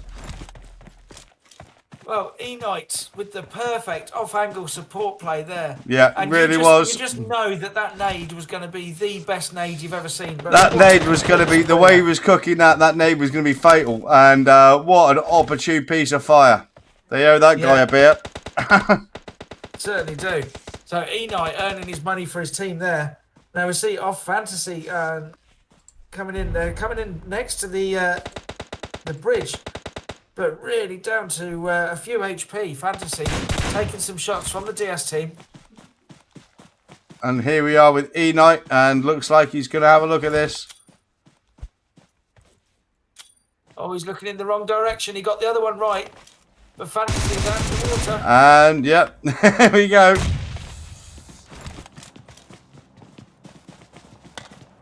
So, some great work from our friends from squad number 5, the boys and girls from Australis. And they've got a buggy as well. So it looks like we've got a pretty hard shift to the north here, Jamie, for our next phase of play. We have, so we've got who's that? Who's this doing the massive Christopher Columbus rotation? RS. That's yeah. No, they're actually taking some shots as well. Are they taking shots, or is that? Nah, no, I'm still on these ones. Oh, sorry. There was me looking at them in the boat, but like you said, they're going off into the distance somewhere. They're trying to put in some heels. I'm assuming they're trying to refuel the vehicle as the boat as well. They're going to need a bigger boat. They're going to need more fuel, I think, potentially. I think they're okay. They're going to keep going, but what they could do, if they can go all the way round to the north, they could really take some teams by surprise. So, yeah. You're not convinced? I just don't see the point of sailing around in the blue when you're supposed to be fighting, personally, but that's just me.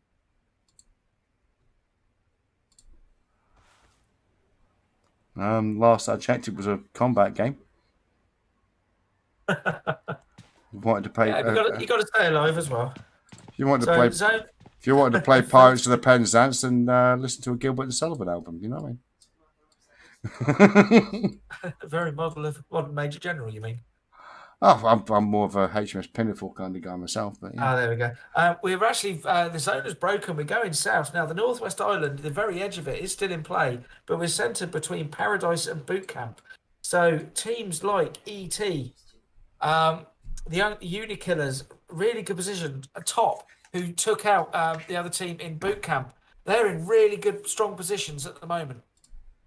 RS in a bit of trouble. I'm not sure what they're doing. They're just hanging around by their boat. They're not even making their way in at the moment. Okay, so here we are with squad number 21. That's Mask. Getting into it with Raw, who have been in contention in all of our games so far this evening. It looks like one of the Raw players, is that a knock? Yeah, I think it is. So Nemesis from Raw has been knocked.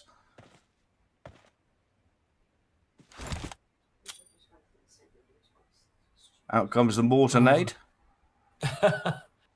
Yeah, we're going high. No, no, we called up. Raw's going to bleed out here at this point. Yeah, here comes it's less of a mortar, more of an airstrike from that distance, I think. So not quite getting it. I'm surprised that Must have been an American airstrike. It missed.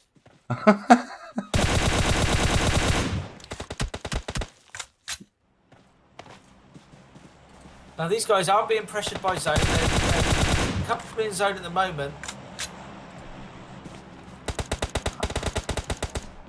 So Nemesis has now been revived. They managed to get Nemesis back on his feet. I didn't think Raw would leave him down there. And they have, in turn, established a knock on squad number 21.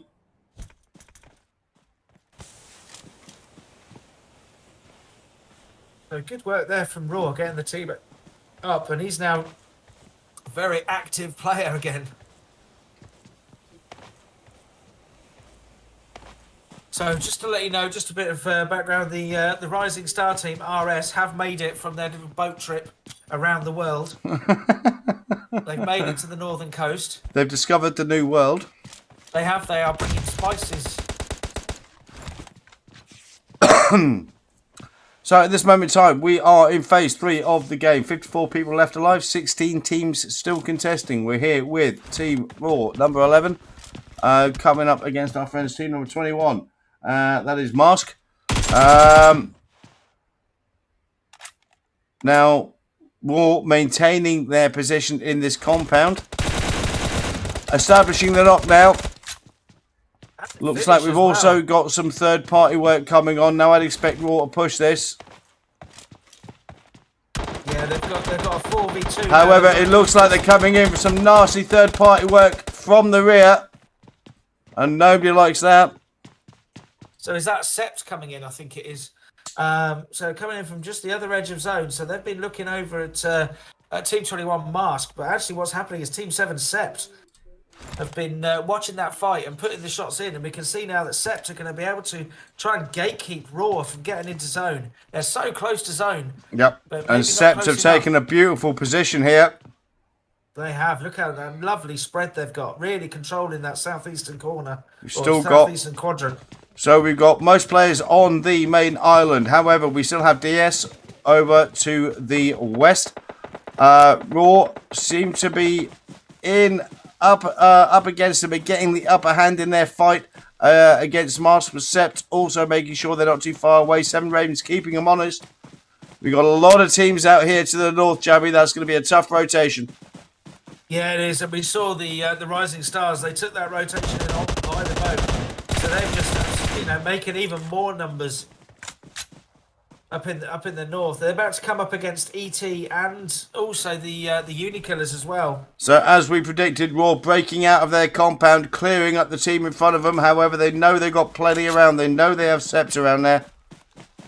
That's clever. They're heading north. They know Sept to the south. So they're heading a bit further north, but they do have 7 Ravens waiting for them. Shots coming in from Sept, though.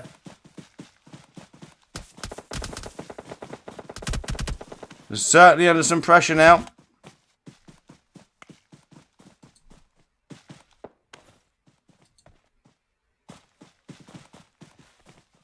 So 7 Ravens established a fairly good position here. They've got the cover of the cliff sides. They are deep in zone. Now, Top have just taken out a team there in zone. I can't see who that was, unfortunately. Paradox, we saw them putting in the really good third-party work, but they're down to 1 player, and it's Dishu who's taking shots. As we expected, a lot of teams thinning out from the north. We've got an awful lot of teams establishing a presence coming in from the west. Sept are still dominating this southeastern part of the circle as they did in the final phases of the last phase of play. Yeah, still 13 teams for this tiny little zone. You have 37 players left alive. 13 teams. And this is going to get a bit chopsy now, boys and girls. Let's have a look at our friends here. Because they're about to get hit from the rear, I think. Yeah, RS, Rising Star, we saw them as they took the long old boat trip around the north, and they're actually holding the edge of zone against 2 different teams. And I haven't checked the circle, but that has not broken for them. It hasn't. It's not a hard shift. It's just a shrinking of the zone, but it's not helped anyone.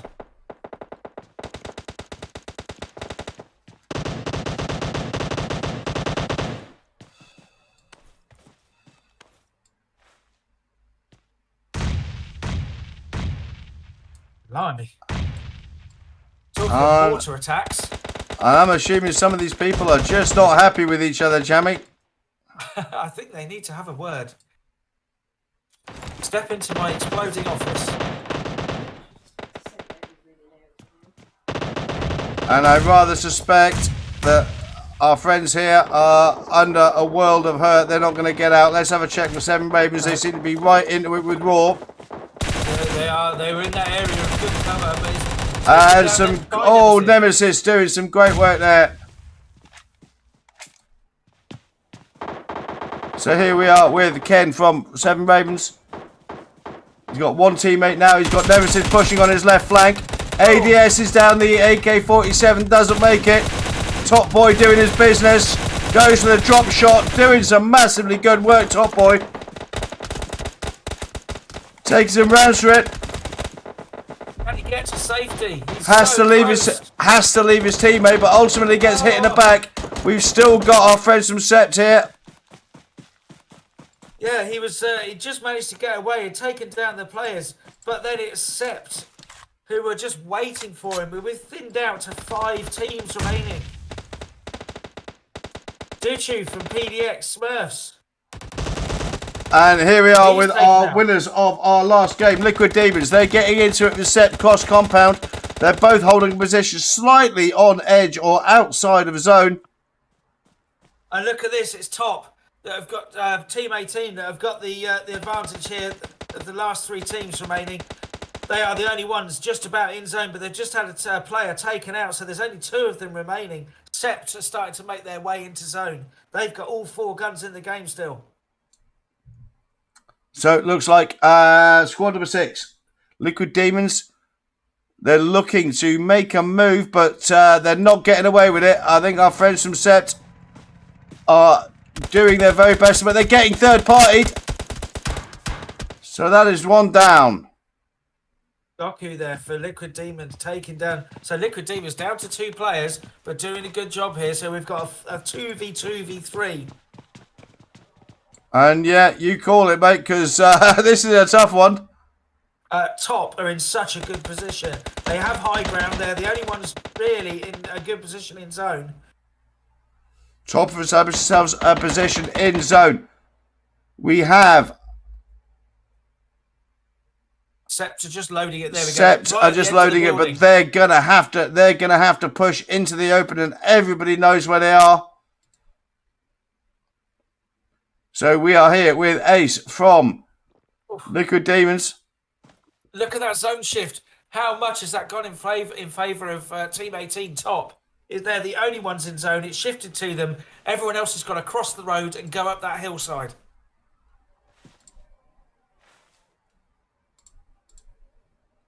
And that is a very hard piece. That is a very unfortunate turn of events for Sept, who are doing a great job fighting their way on edge of zone.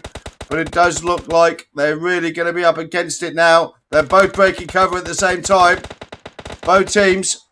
Yeah, but Liquid Demons and Sept are starting fighting each other. But Top are not taken down though. Top are not getting it their own way. So Splash here, last remaining member up. He's doing his best to make sure that Sept cannot come in on his position. Also got to deal with the situation with Liquid Demons. His teammate gets next to him. He's hoping to get another gun in the game. That zone has broken well for him. It certainly has. A look at this. He's getting the revive on, so it's going to be a 2-on-1. Ace is in the low ground. Oh, that is a great run. He's really pushing Ace here. Right, yeah. That was a bit... I have to say, that was overly confident, overly aggressive. He was so open, he didn't need to do that. He could have just waited. And I think his teammate was getting some meds in. That was the problem. He was unsupported. So now we're down to a 1-on-1. Out come the nades. So Unix going out with the Uzi, and I think he takes it. He does. Wow. I have to be honest. I'm glad Unix did that because his teammate Splash went overly aggressive in the open ground. Maybe he didn't realise quite where Ace was. Maybe he thought Ace was much more beaten up than he actually was because that was a bizarre approach. So what you mean, buddy? Okay, well, so I don't get it. I don't get that move. I think you get it with a 2-on-1. You expect one of you to get knocked and the other one to get the kill, but they were too separated to establish that as a strategy. So yeah, maybe a lack of communication. He had just rezzed him, and I think his teammate was probably just getting the meds in. That's why he wasn't on his back. Anyway, boys and girls, we'll do that in post-match. No, I do agree. It just seemed weird because if you're going for that 2-1, and what you would normally do is you would split one left, one right, but he just ran straight at him. I think perhaps he thought that Ace from Liquid Demons would be more beaten up than he was. Potentially, yes. This is the sort of thing we normally do post-match. Shut up, Jamie. Right, in first place, we have Top. Bad Jamie. We have Top with 14 kills. 5 for Splash there. Fantastic all-round performance from those guys. In second place, we have Liquid Demons. And they take it, with 5 kills in second and Sept. And again, it's they've been contesting all night. Love to see these guys take a win this evening, actually. They've been playing really well, but not quite getting the wins this evening. They get in third with 5 kills. Splash with the suicidal death run there at the end, establishing 5 kills. Don't think we've got anybody with more than that. We will do some actual post-match analysis post-match, which is what we tend to do. Or try to, at least. And we will be back with you very shortly. We will be back with you very shortly for game number 4. Thank you very much, boys and girls. We'll see you soon.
Okay, welcome back, boys and girls, and yeah, exciting conclusion to game number 3, as we've had in all of our games this evening. So yeah, go on, Jamie. We'll start at the end of that game because you felt the move by Splash there wasn't the way to go. Well, he got killed and he left his teammates do a one-on-one when they had an absolute overriding advantage. They didn't need to push it. I don't understand now. There may be a perfectly valid reason that I'm missing, but if you are going to, use the 2-1-1 advantage and push the one player, then you would normally split one left, one right. But what he did is while his teammate was healing and couldn't really join him, he just ran straight at him, didn't bother with any cover. Yeah, I think it I was. could. I think it was probably a. Well, it was one of two things, mate. It was a. I think it was either a rush of blood. He got his teammate up. He put 2 guns in the game. Went forward. Thought he could take it on his own. Which, if he'd have done it, would have been saying what a brave play. I personally, especially bearing in mind where the circle was, they had the higher ground. I would have said, wait for your teammate to get some meds in, and then either push left or right. I actually prefer pushing both one flank. I think too many times you see people push left and right, and they can get taken out on both flanks. I think if you push both flanks, one is going to draw the shot, the other one's going to drop the last player. So, It has to be coordinated, but for me, that is the better way of doing it. But you do, exactly as you say, you have to communicate well and make sure you time it right. But it was just the fact he didn't even use any of the cover. He just ran straight on open field, straight for the other player. And that's the bit I don't understand, because we'd seen how good they were playing. Yep. That just seemed completely out of character. That was a definite Leroy Jenkins. I'm not going to lie. But he might as well have had Vimes tattooed on his forehead. Oh, no, that's harsh, dude. Oh, come on, what? Running straight at the enemy? Accurate, but harsh. But no, look, let's. Interesting game. Not many people at Pine now. We had a couple of teams drop boot camp. Lot of action going on, and then when we had that hard shift to the north of Circle, we had a lot of teams. A lot of teams fighting for rotations coming in. We had slow boat to China off to the north as well. But yeah, Liquid Demons doing a fantastic job again, doing a great job. But Set, I thought, also doing a fantastic job in those final phases of play. But ultimately, it came down to what should have been a 2-1 came down to a 1-1. And the stray from the right and again, I won't mention the stray from the right hand side with the Uzi proved conclusive. Yeah, and you said Seps, they were doing some really good work. They had really great position in that compound. Yeah, the zone didn't quite break. I love the way Set play. I'm just loving their play. I've not seen them before. Have you?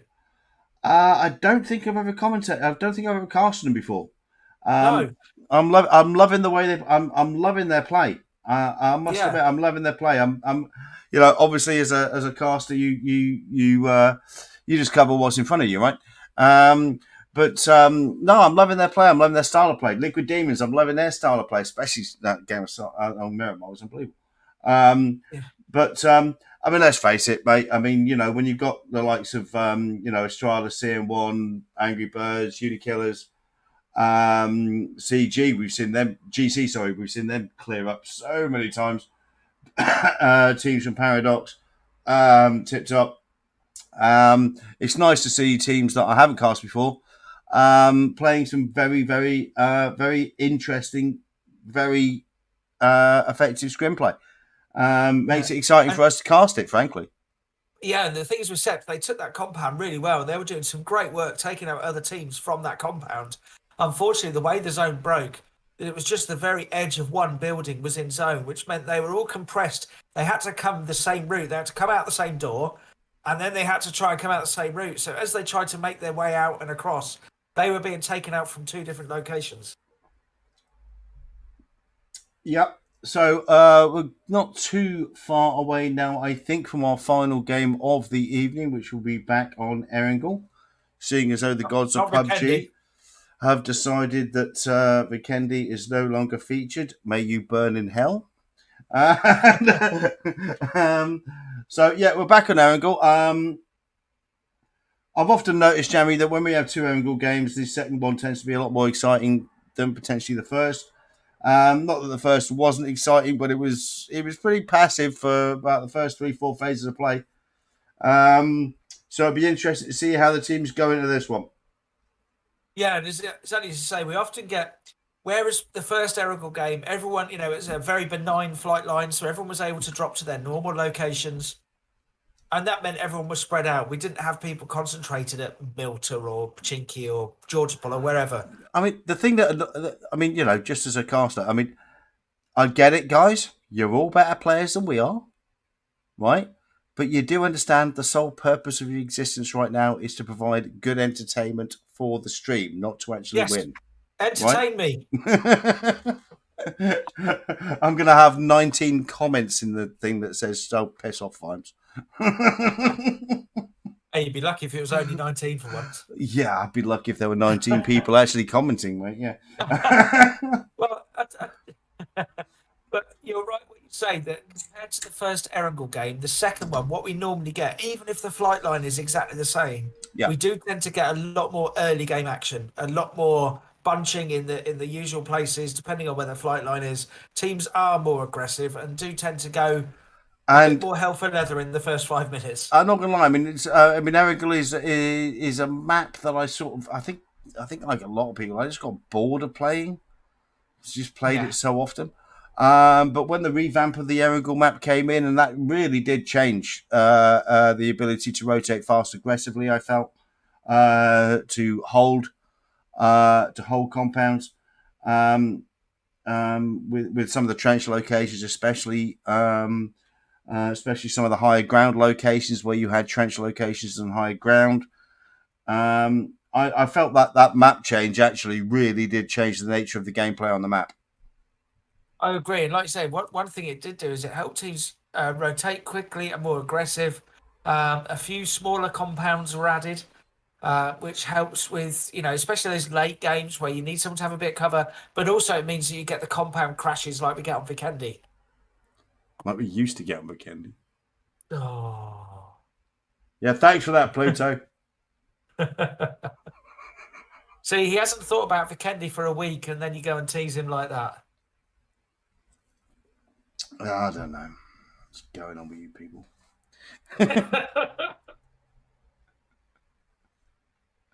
Okay, so I don't think we're too far away from getting into our final game of the evening. Interestingly, we've got 81 players in the lobby.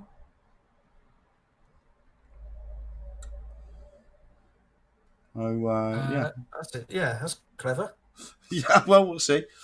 But we're not too far away from our final game of the evening. As always, a fantastic evening of scrims from our hosts, TipTop Esports. Big shout out to Mango Tea and Shark. I suppose I have to, tip my hat a little bit to the Jamster. Was that a very small, reluctant tip? Was it? I always say nice things about you, Jammy, just not when you're there. Very, very quietly. Yeah. So we're not too far away from going into game number 4. We've had some fantastic games 1 through 3. Am I right, Jammy, in saying that we've had 3 different teams win games 1 through 3?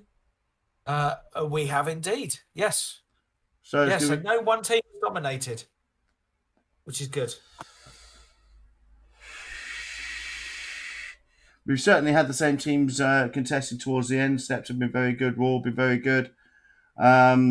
Liquid Demons been contesting a lot. Unikillers. Well, exactly what you'd expect from this level of lobby, frankly. Oh, absolutely, yeah. Yeah. They not disappointing when it comes to the action.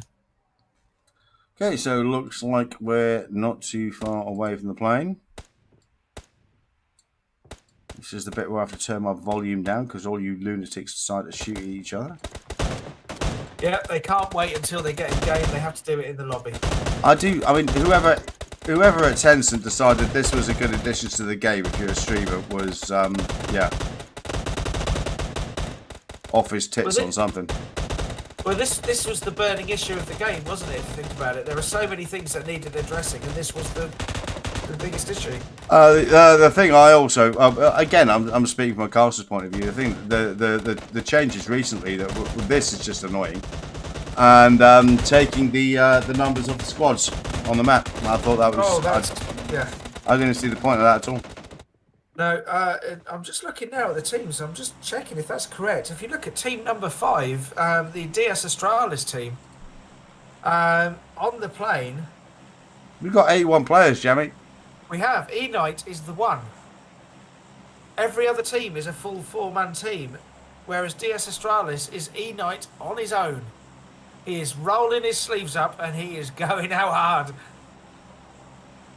Well, that's interesting. Anyway, let's have a look at our flight line. So we're coming over Millbase Island, and we're going up towards shooting range. So the usual Millbase Island, Novo, Sosnovka are all going to be in range, as will be good jump locations like Farmer Milta. And again, Rojok, Yasnaya, and I must admit I was never a fan of dropping shooting range. I didn't think the loot was good enough. But yeah, we've certainly got a very central flight line with lots of opportunities there, mate. Yeah, look at this. Even though the flight line starts on Millie Base, it's only 7 Ravens who hit Novo crates. Nobody else even drops onto the Millie Base Island at all. Nobody's done a fast drop down to Millbase, no. Quite surprising that. Raw go off to Mill 2 as we saw them do before. It looks like Sept are joining them. And just west of them, we've got the guys from WE and PDX, the Paradox Smurfs as well. Okay, so we are here with squad number 23. That's Paradox Smurfs. Yeah, jumping very close to We Anonymous. And our poor friend here has only just hit the ground and is nearly dead. Yep, it's a good start to the game. And has now been taken out. This is not looking particularly good. The Paradox Smurfs not having a great time of it here. Struggling a bit in this last game.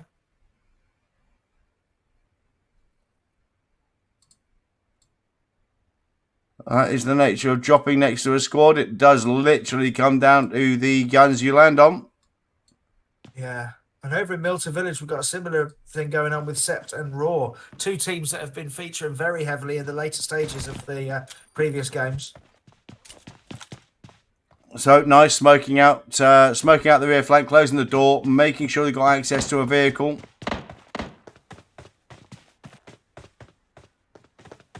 Covering their 6, liking this. Very good play. Yeah, very good move. Shots coming in though.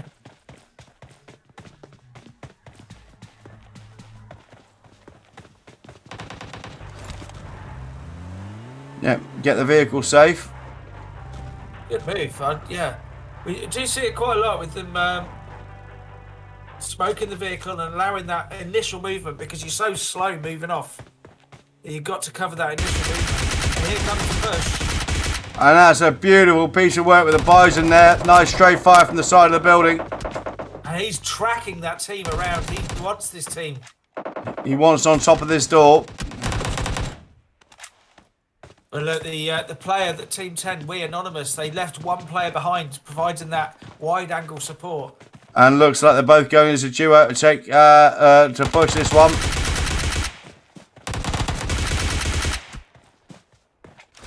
And this is fantastic aggressive play in the early stages of the game. Bit of pistol work there. What are you going to do next? Throw some... Well, he's going to throw some fists next, I'm sure. Yeah, I think he is actually. The thing is with this, you don't Yeah. at this level. Yes, I But told you, man. if you use the excuse that you're conserving ammo, then it's accepted. And I think on that case, but it looks like one of the players from Team 10 might be getting revived out in the background by the looks of it. So, some great work from our friend here. Some might argue that throwing fists to get the thirst on in a scrim is unacceptable. Early stages, I would say absolutely not. No, I agree. Early stages, if you're conserving ammo, and they have had Nyack taken down. And come straight out in the open, and these guys are not messing about. They're just going to end this. Wow, Fantastic play. Super aggressive work.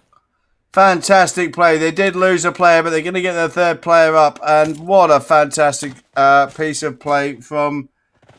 I don't know. How are we going to pronounce that one? Blind? Yeah. Whoever you are, my friend. Loving it. Right, first zone is gone and we're shifting west. We're going to be centred exactly where we were in game one, around the Gatka area. Yep. We have had some action around School and Ross. And that is going to be interesting, Jamie, because we have got a lot of teams out to the east. We certainly have, yeah. It looks like Raw have won the battle over Sept for control of Milter.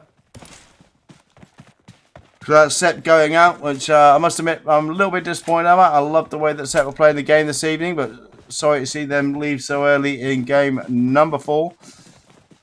However, Raw, we know, also a very, very good team.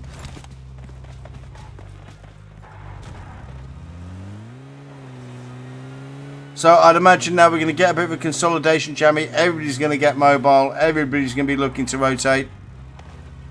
They are. It depends what we're going to see. Are we going to see that eastern side being very condensed? Our team's going to take a more imaginative route round, you know, far north, far south, for example.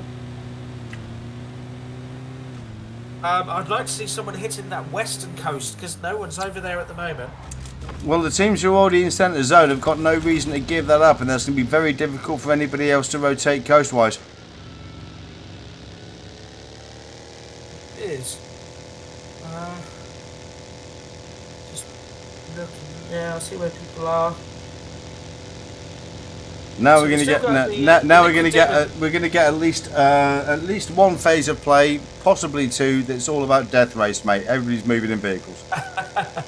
Yeah, look at them condensing into that central area. Yeah. Look at Demons there, still up around Kameshki. Where are they going to go? Are they going to do the same rotation they did before? Come south, get in a minor skirmish, and then head west? Or are they just not going to cut out the middleman and just go around the northern road past Saverny?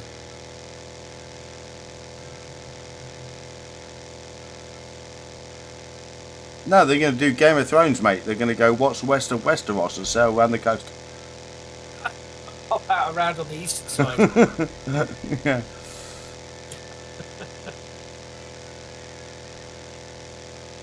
So, yeah, this is what we're going to see now. We're going to see a lot of teams looking to rotate in, establish presence in the centre of zone.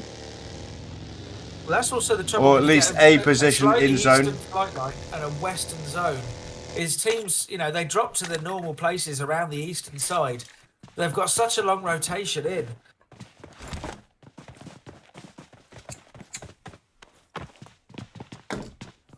So we are here just north of Gatgat. Our friends from squad number 13 establishing themselves a position. Looks like they're being challenged though by our friends from squad number 14. And Knob here. Top Knob, like it. He's putting in the rounds. Now we see he's up to his north. They've got the off team up there, but they're also up there with team 14. So UN top. So 2 players crashed this compound. The other 2 have stayed up in this compound slightly north, but off Alpha are currently crashing that one. So team 14 could go from a strong 2-2 split and crashing a compound to having all the players taken out. They're currently defending the squad house to the north. Always going to be a risk to go for that kind of split. We've seen it work for teams very effectively. but not so much in this particular case. No, I think they might be under a bit too much pressure here. They've got where's the full off Alpha? That's it, not off official. Off Alpha Official. to their north. Although Off are actually leaving this fight alone. They're not getting involved. They don't want part of it. They're going up onto the mountainside.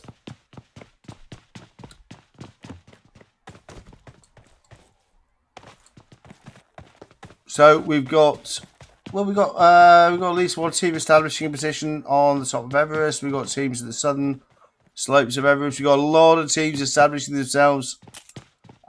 Interestingly, who's this? We were talking about potentially nobody taking up a position on the western side of the circle. Paradox Smurfs doing exactly that.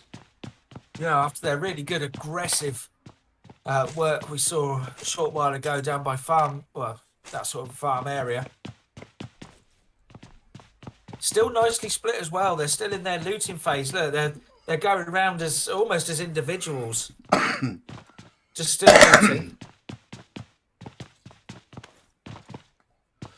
So we're still early stages in game number 4 this evening. Oh, just to bring your attention down on the southeast side of zone, we've got Raw, GC, Top, and 7 Ravens, all very condensed down on that southeastern side of zone. We are still only in phase 2 of the game. We have 64 players left alive, 18 teams still contesting at this moment in time. Looks like our friends from Top are looking to rotate strongly into the town area. Part of that. I think they were just scouting down to see what was going on with 7 Ravens and Raw. I think a lot Raw of now making their way past 7 Ravens. I think a lot of people are. We've got a lot of vehicle activity, especially on this eastern side of the map, as you'd expect.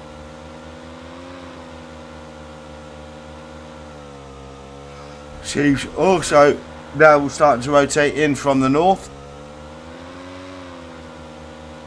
So Liquid Demons we've seen towards the top of the leaderboard on each of the games so far. They're still deep in the blue. They're making their rotation in. They did come south from Kameshki, down past Mansion and Shelter. Yeah. They're still making their way north of Farm.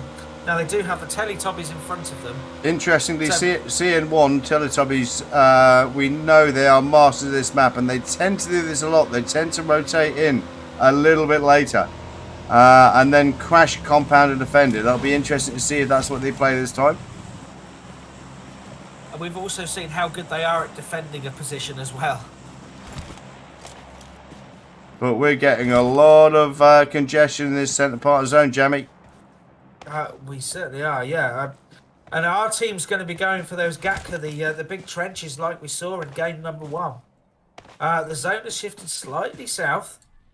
So we are south of Gatka, between Gatka and Quarries, the centre zone. So we've got ET, Raw, and the GC again. It's those 3 teams that are in the centre zone, although NXT are starting to make their way in. 4 Angry Birds coming in from the north as well. So the birds rotating through quickly, coming under some fire from GC. Again, it's 6 and 2 3s. I wouldn't necessarily, if you're in this location, I wouldn't be firing at squads, especially when you got high ground to your flanks. You're just telling them where you are. But yeah, I have to agree. Just looking, it's still got 18 teams. It's amazing how congested it's going to be. But we do have Liquid Demons coming in from the east. GC, No Mercy, Team 25, are about to be crashed by Liquid Demons. In fact, no, it looks like they swerved off. I think they have. I think their scouting player has recognised their teams at that compound, and so they're going round it instead of crashing it. These guys are all heading in towards centre zone. They just want to go on. We've got CN1 Teletubbies going up against Raw.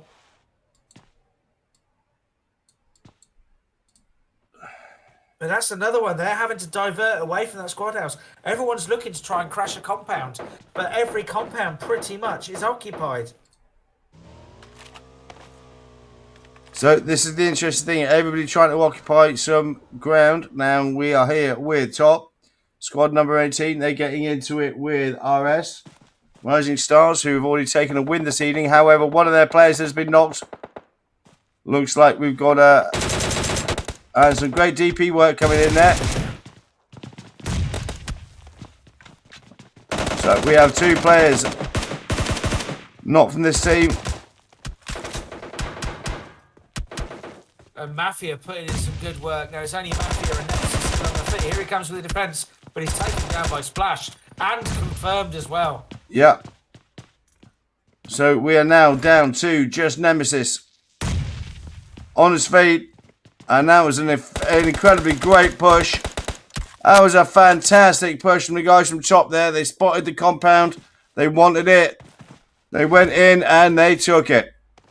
They certainly did. And yeah, good work. Really important. They've established themselves in squad house in zone. Now we're going to see where the phase 3 zone is going to shift. And look at that. They are rewarded by being out of zone. I said I wanted people out on that western side. Yeah.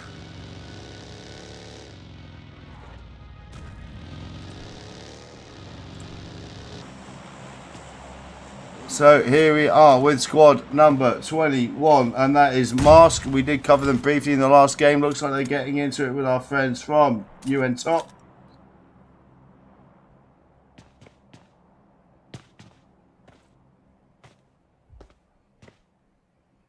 Lovely bit of lean peek in there. A bit of third party coming in the background possibly, but no, not quite. Trying to see who that is. Oh, that's... And here we go. Wall of smoke, jump. Nobody to shoot at. Team 24, Freeze coming in, just driving past at the moment, just covering south. These guys slightly out of zone at the moment, so no one's wanting to crash this compound because it's not good real estate. That TS just driving straight past Team Savage there, Team 17. Right, so these guys have, one way or another, they've got to, one of these teams has got to send the other one back to the lobby. And looks like they're starting to get into it now. It's a case of disengage or finish the fight here. Nice knock there, straight fire past the window. Going to come out for the thirst. Straight back in the building, good play. No messing about, and so we see Q9 Year, the last remaining player for his team, Mask.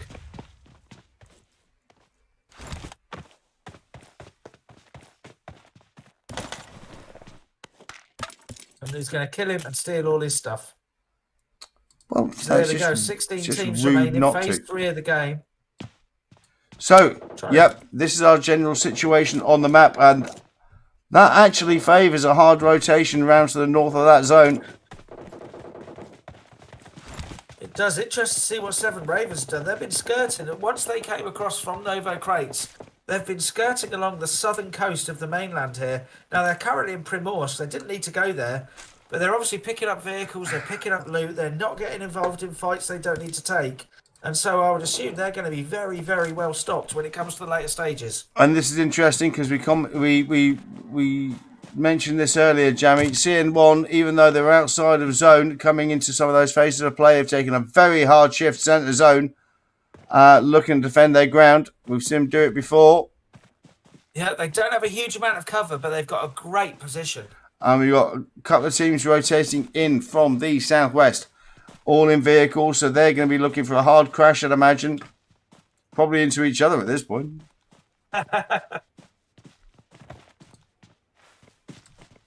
And we see actually that ET are taking some shots. Now that could be from either Top, who are to their east, or NXT, who are to their southwest. Zone breaks south of Gatka, CM1. Actually, the only ones, I mean, the ones nearest centre zone at the moment. And that is a lot of teams out to the south here have now got to do a lot of work. That's Seven Raisins, that's GC, that's 4 Angry Birds, that's NXT. Not too far away, but there's going to be a lot of players all now trying to get into the southern part of this zone. Yeah, it's going to get so congested. Still 16 teams trying to get into this phase 4 zone. There's not a lot of hard cover, so CM1 are about to be crashed.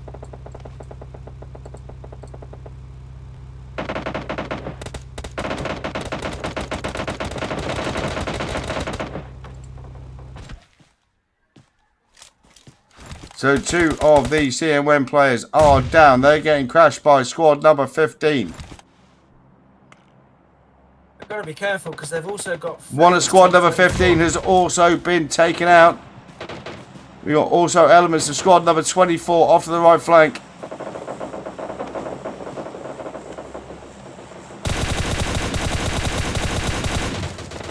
Nice spray work coming in there. Takes a bit of damage for it though. We've also got a 4th party coming in, which is the 4 Angry Birds to the west of here.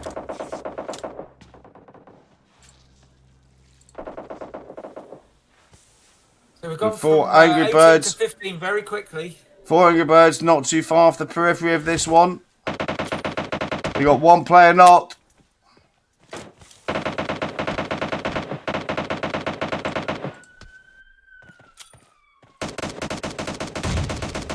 Who else but PDX getting involved as well? Nice and aggressive. We've seen this from them before.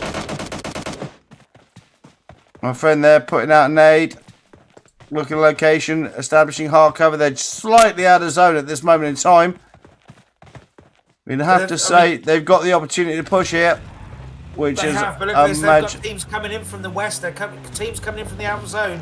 We've got 7 Ravens and Liquid Demons both pushing in on PDX here from the western side. Interestingly, not looking to finish off that particular fight, looking to establish themselves a presence in zone. This is going to be an interesting one because absolutely everybody, and they sign themselves out of circle, still fighting for ground. And it's going to be even more congested and even more of a fight. We get into zone.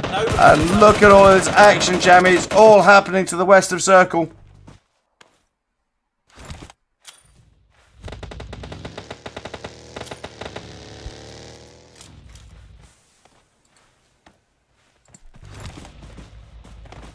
Sorry about that, I got excited, I had a sneezing fit. Yeah, so, as you said, we're getting so congested on this western side. Everybody's trying to make their move into zone, but as soon as they do, because they're having to fight, it's taking them so long to get to zone. As soon as anybody establishes a foothold in zone, the zone's shifted or they're being crashed on. So, here we go. This is going to be, looks like a very hard push. Trying to establish a presence in zone, however, CN1 still managing to keep a grip at this edge of it whilst maintaining fire going in squad number 13. Great knock there with the DP work. Yeah, 13, the Uni Killers doing some great work. They've established a position in zone, really important, and they're not just sitting there passively. They are actually actively shooting out to anyone they can see.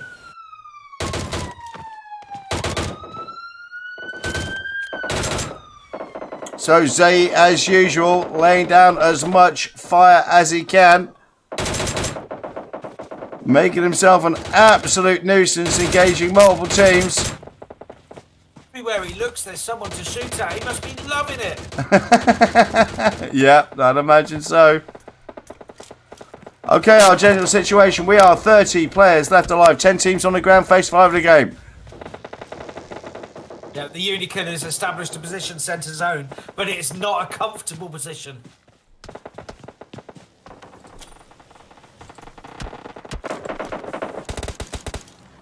So, Uni Killers, yep. They're right in the middle of all of this, but that zone has broken for them. To a certain extent, they've at least managed to establish some presence in the zone. There's lots of action happening to the south also. So we have 7 Ravens. 7 Ravens getting into it with GC. Well, everybody's getting into it with everybody at this point, but yeah. Yeah. I think forget about teams now. Just shoot at everyone. See, Top Boy there, deep into zone. He's under a lot of pressure now. And he's just been taken out by, I think that was Unix. It was indeed for Top.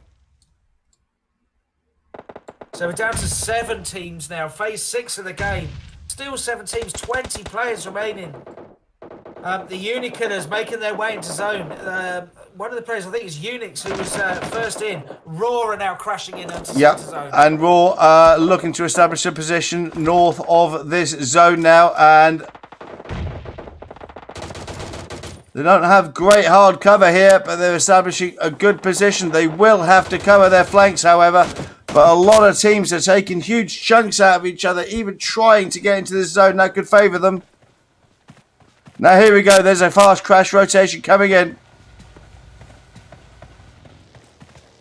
Such a risky move from Nemesis, but look, he's established himself in position. But they do have UN top just slightly to their west.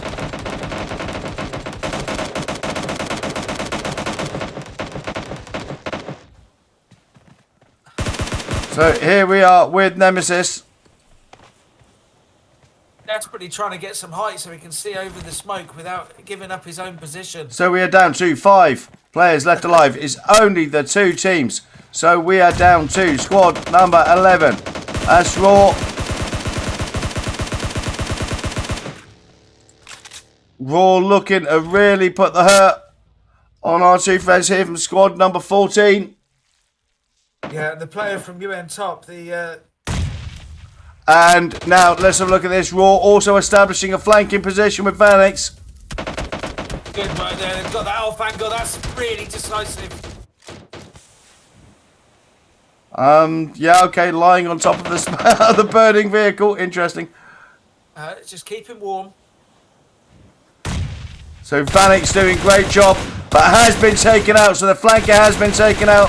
However, he had done his job. Oh, nades raining in now. The player's under a huge amount of pressure. And a beautiful job, my friend here. So he's knocked Vanix, who was flanking one side. He's taken out one guy who was pushing in from the other. It's a 1v1. It's Nemesis from Raw against the player 1 from UN top. And I can't take anything away from my friend from UN top there.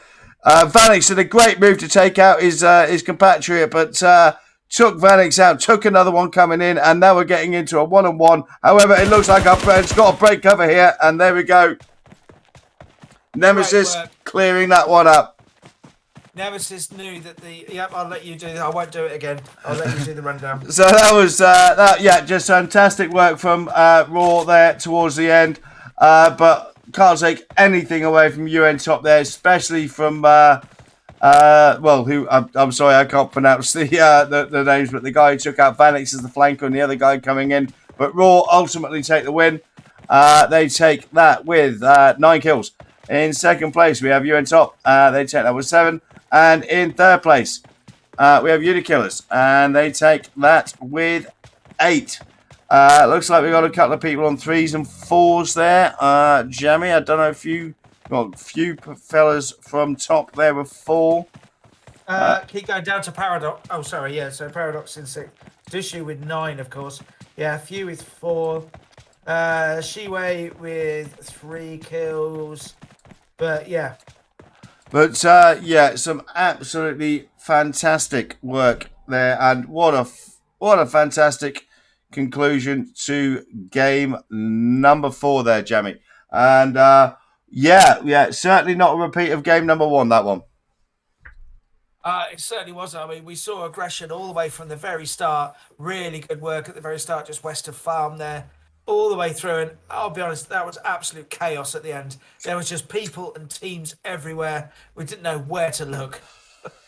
Well, interestingly, I mean, we had teams rotate, a lot of vehicle rotations, as you would imagine, on a wide open map like Erangel. It did kind of end where we thought it would end, with regard to the map. But a lot of teams taking position, centre zone, and ultimately that wasn't as successful as it sometimes has been. Weren't a lot of if you had a compound very quickly, you had to leave it, which I found was interesting on that particular game. Coming into it at the end there, Raw just did a fantastic job sending Vanix round as the flanker to take out one of the players of squad number 14. But you can't take anything away from that young man or young lady from squad number 14. Whacked Vanix, whacked the next player coming into a one-on-one with Nemesis. Unfortunately, zone didn't break, had to break cover, and Nemesis taking it in the clutch. Yeah, really good work. And exactly as you said, that wide angle Really, really clever idea, and it nearly paid off for them, but not quite. Just got spotted and taken down. Yeah, yeah. It was fantastic evening of scrims as always. Going to put you on the spot, Jamie. Go on, pick your moment of the evening. Oh crikey.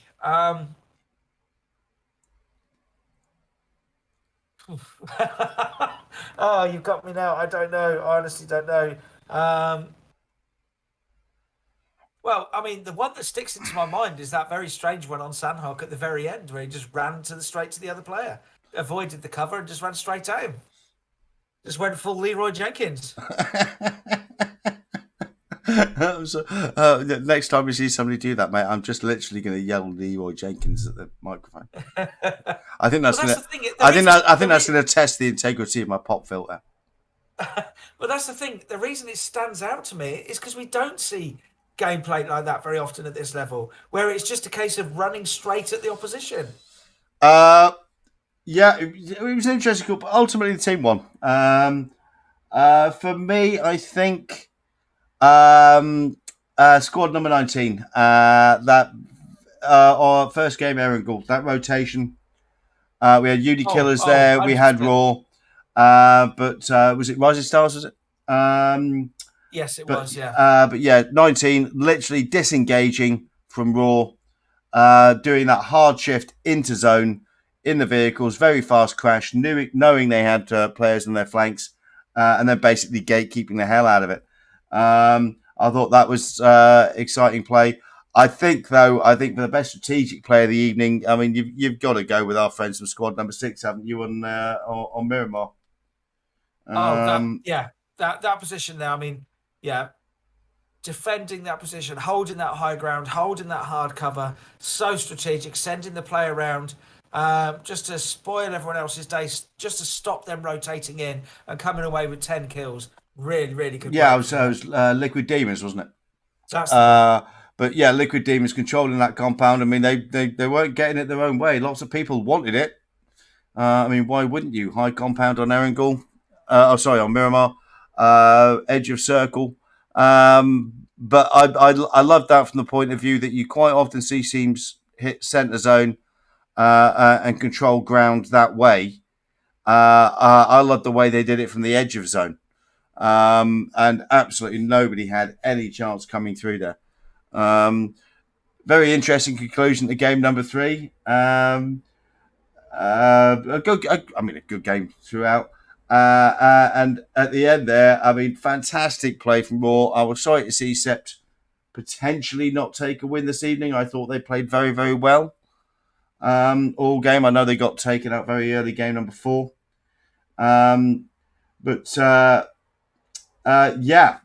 just a fantastic evening of scrims. I think those are certainly some of my favourite moments from the evening. Yeah, I can't disagree with any of those. I was just trying to think of something that jumped into my head apart from that one on Sunhawk, and I couldn't think of anything.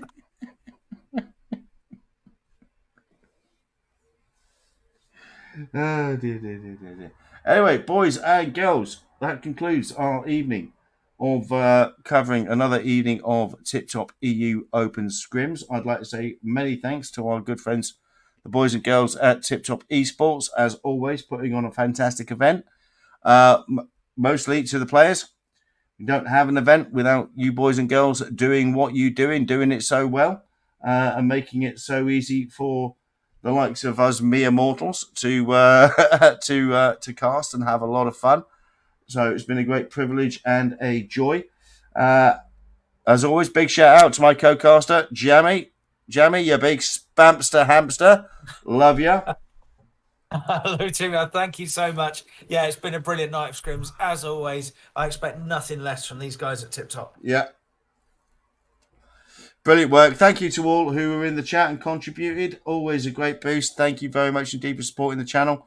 Jamie and I will no doubt be back at some point covering TipTop EU Open Scrims. It's an event we've been casting for a little while now. We've got a great relationship with the boys and girls at TipTop.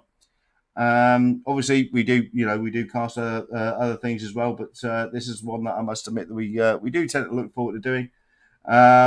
So no doubt you will see us again at some point over the following days. Thank you all very much for watching the scrim. Thank you all very much indeed for supporting the channel. So just remains for me to stop making this an Oscar speech and say that I am Vimes177 Gaming, casted with Jammy Gaming. Good hunting, and bye for now.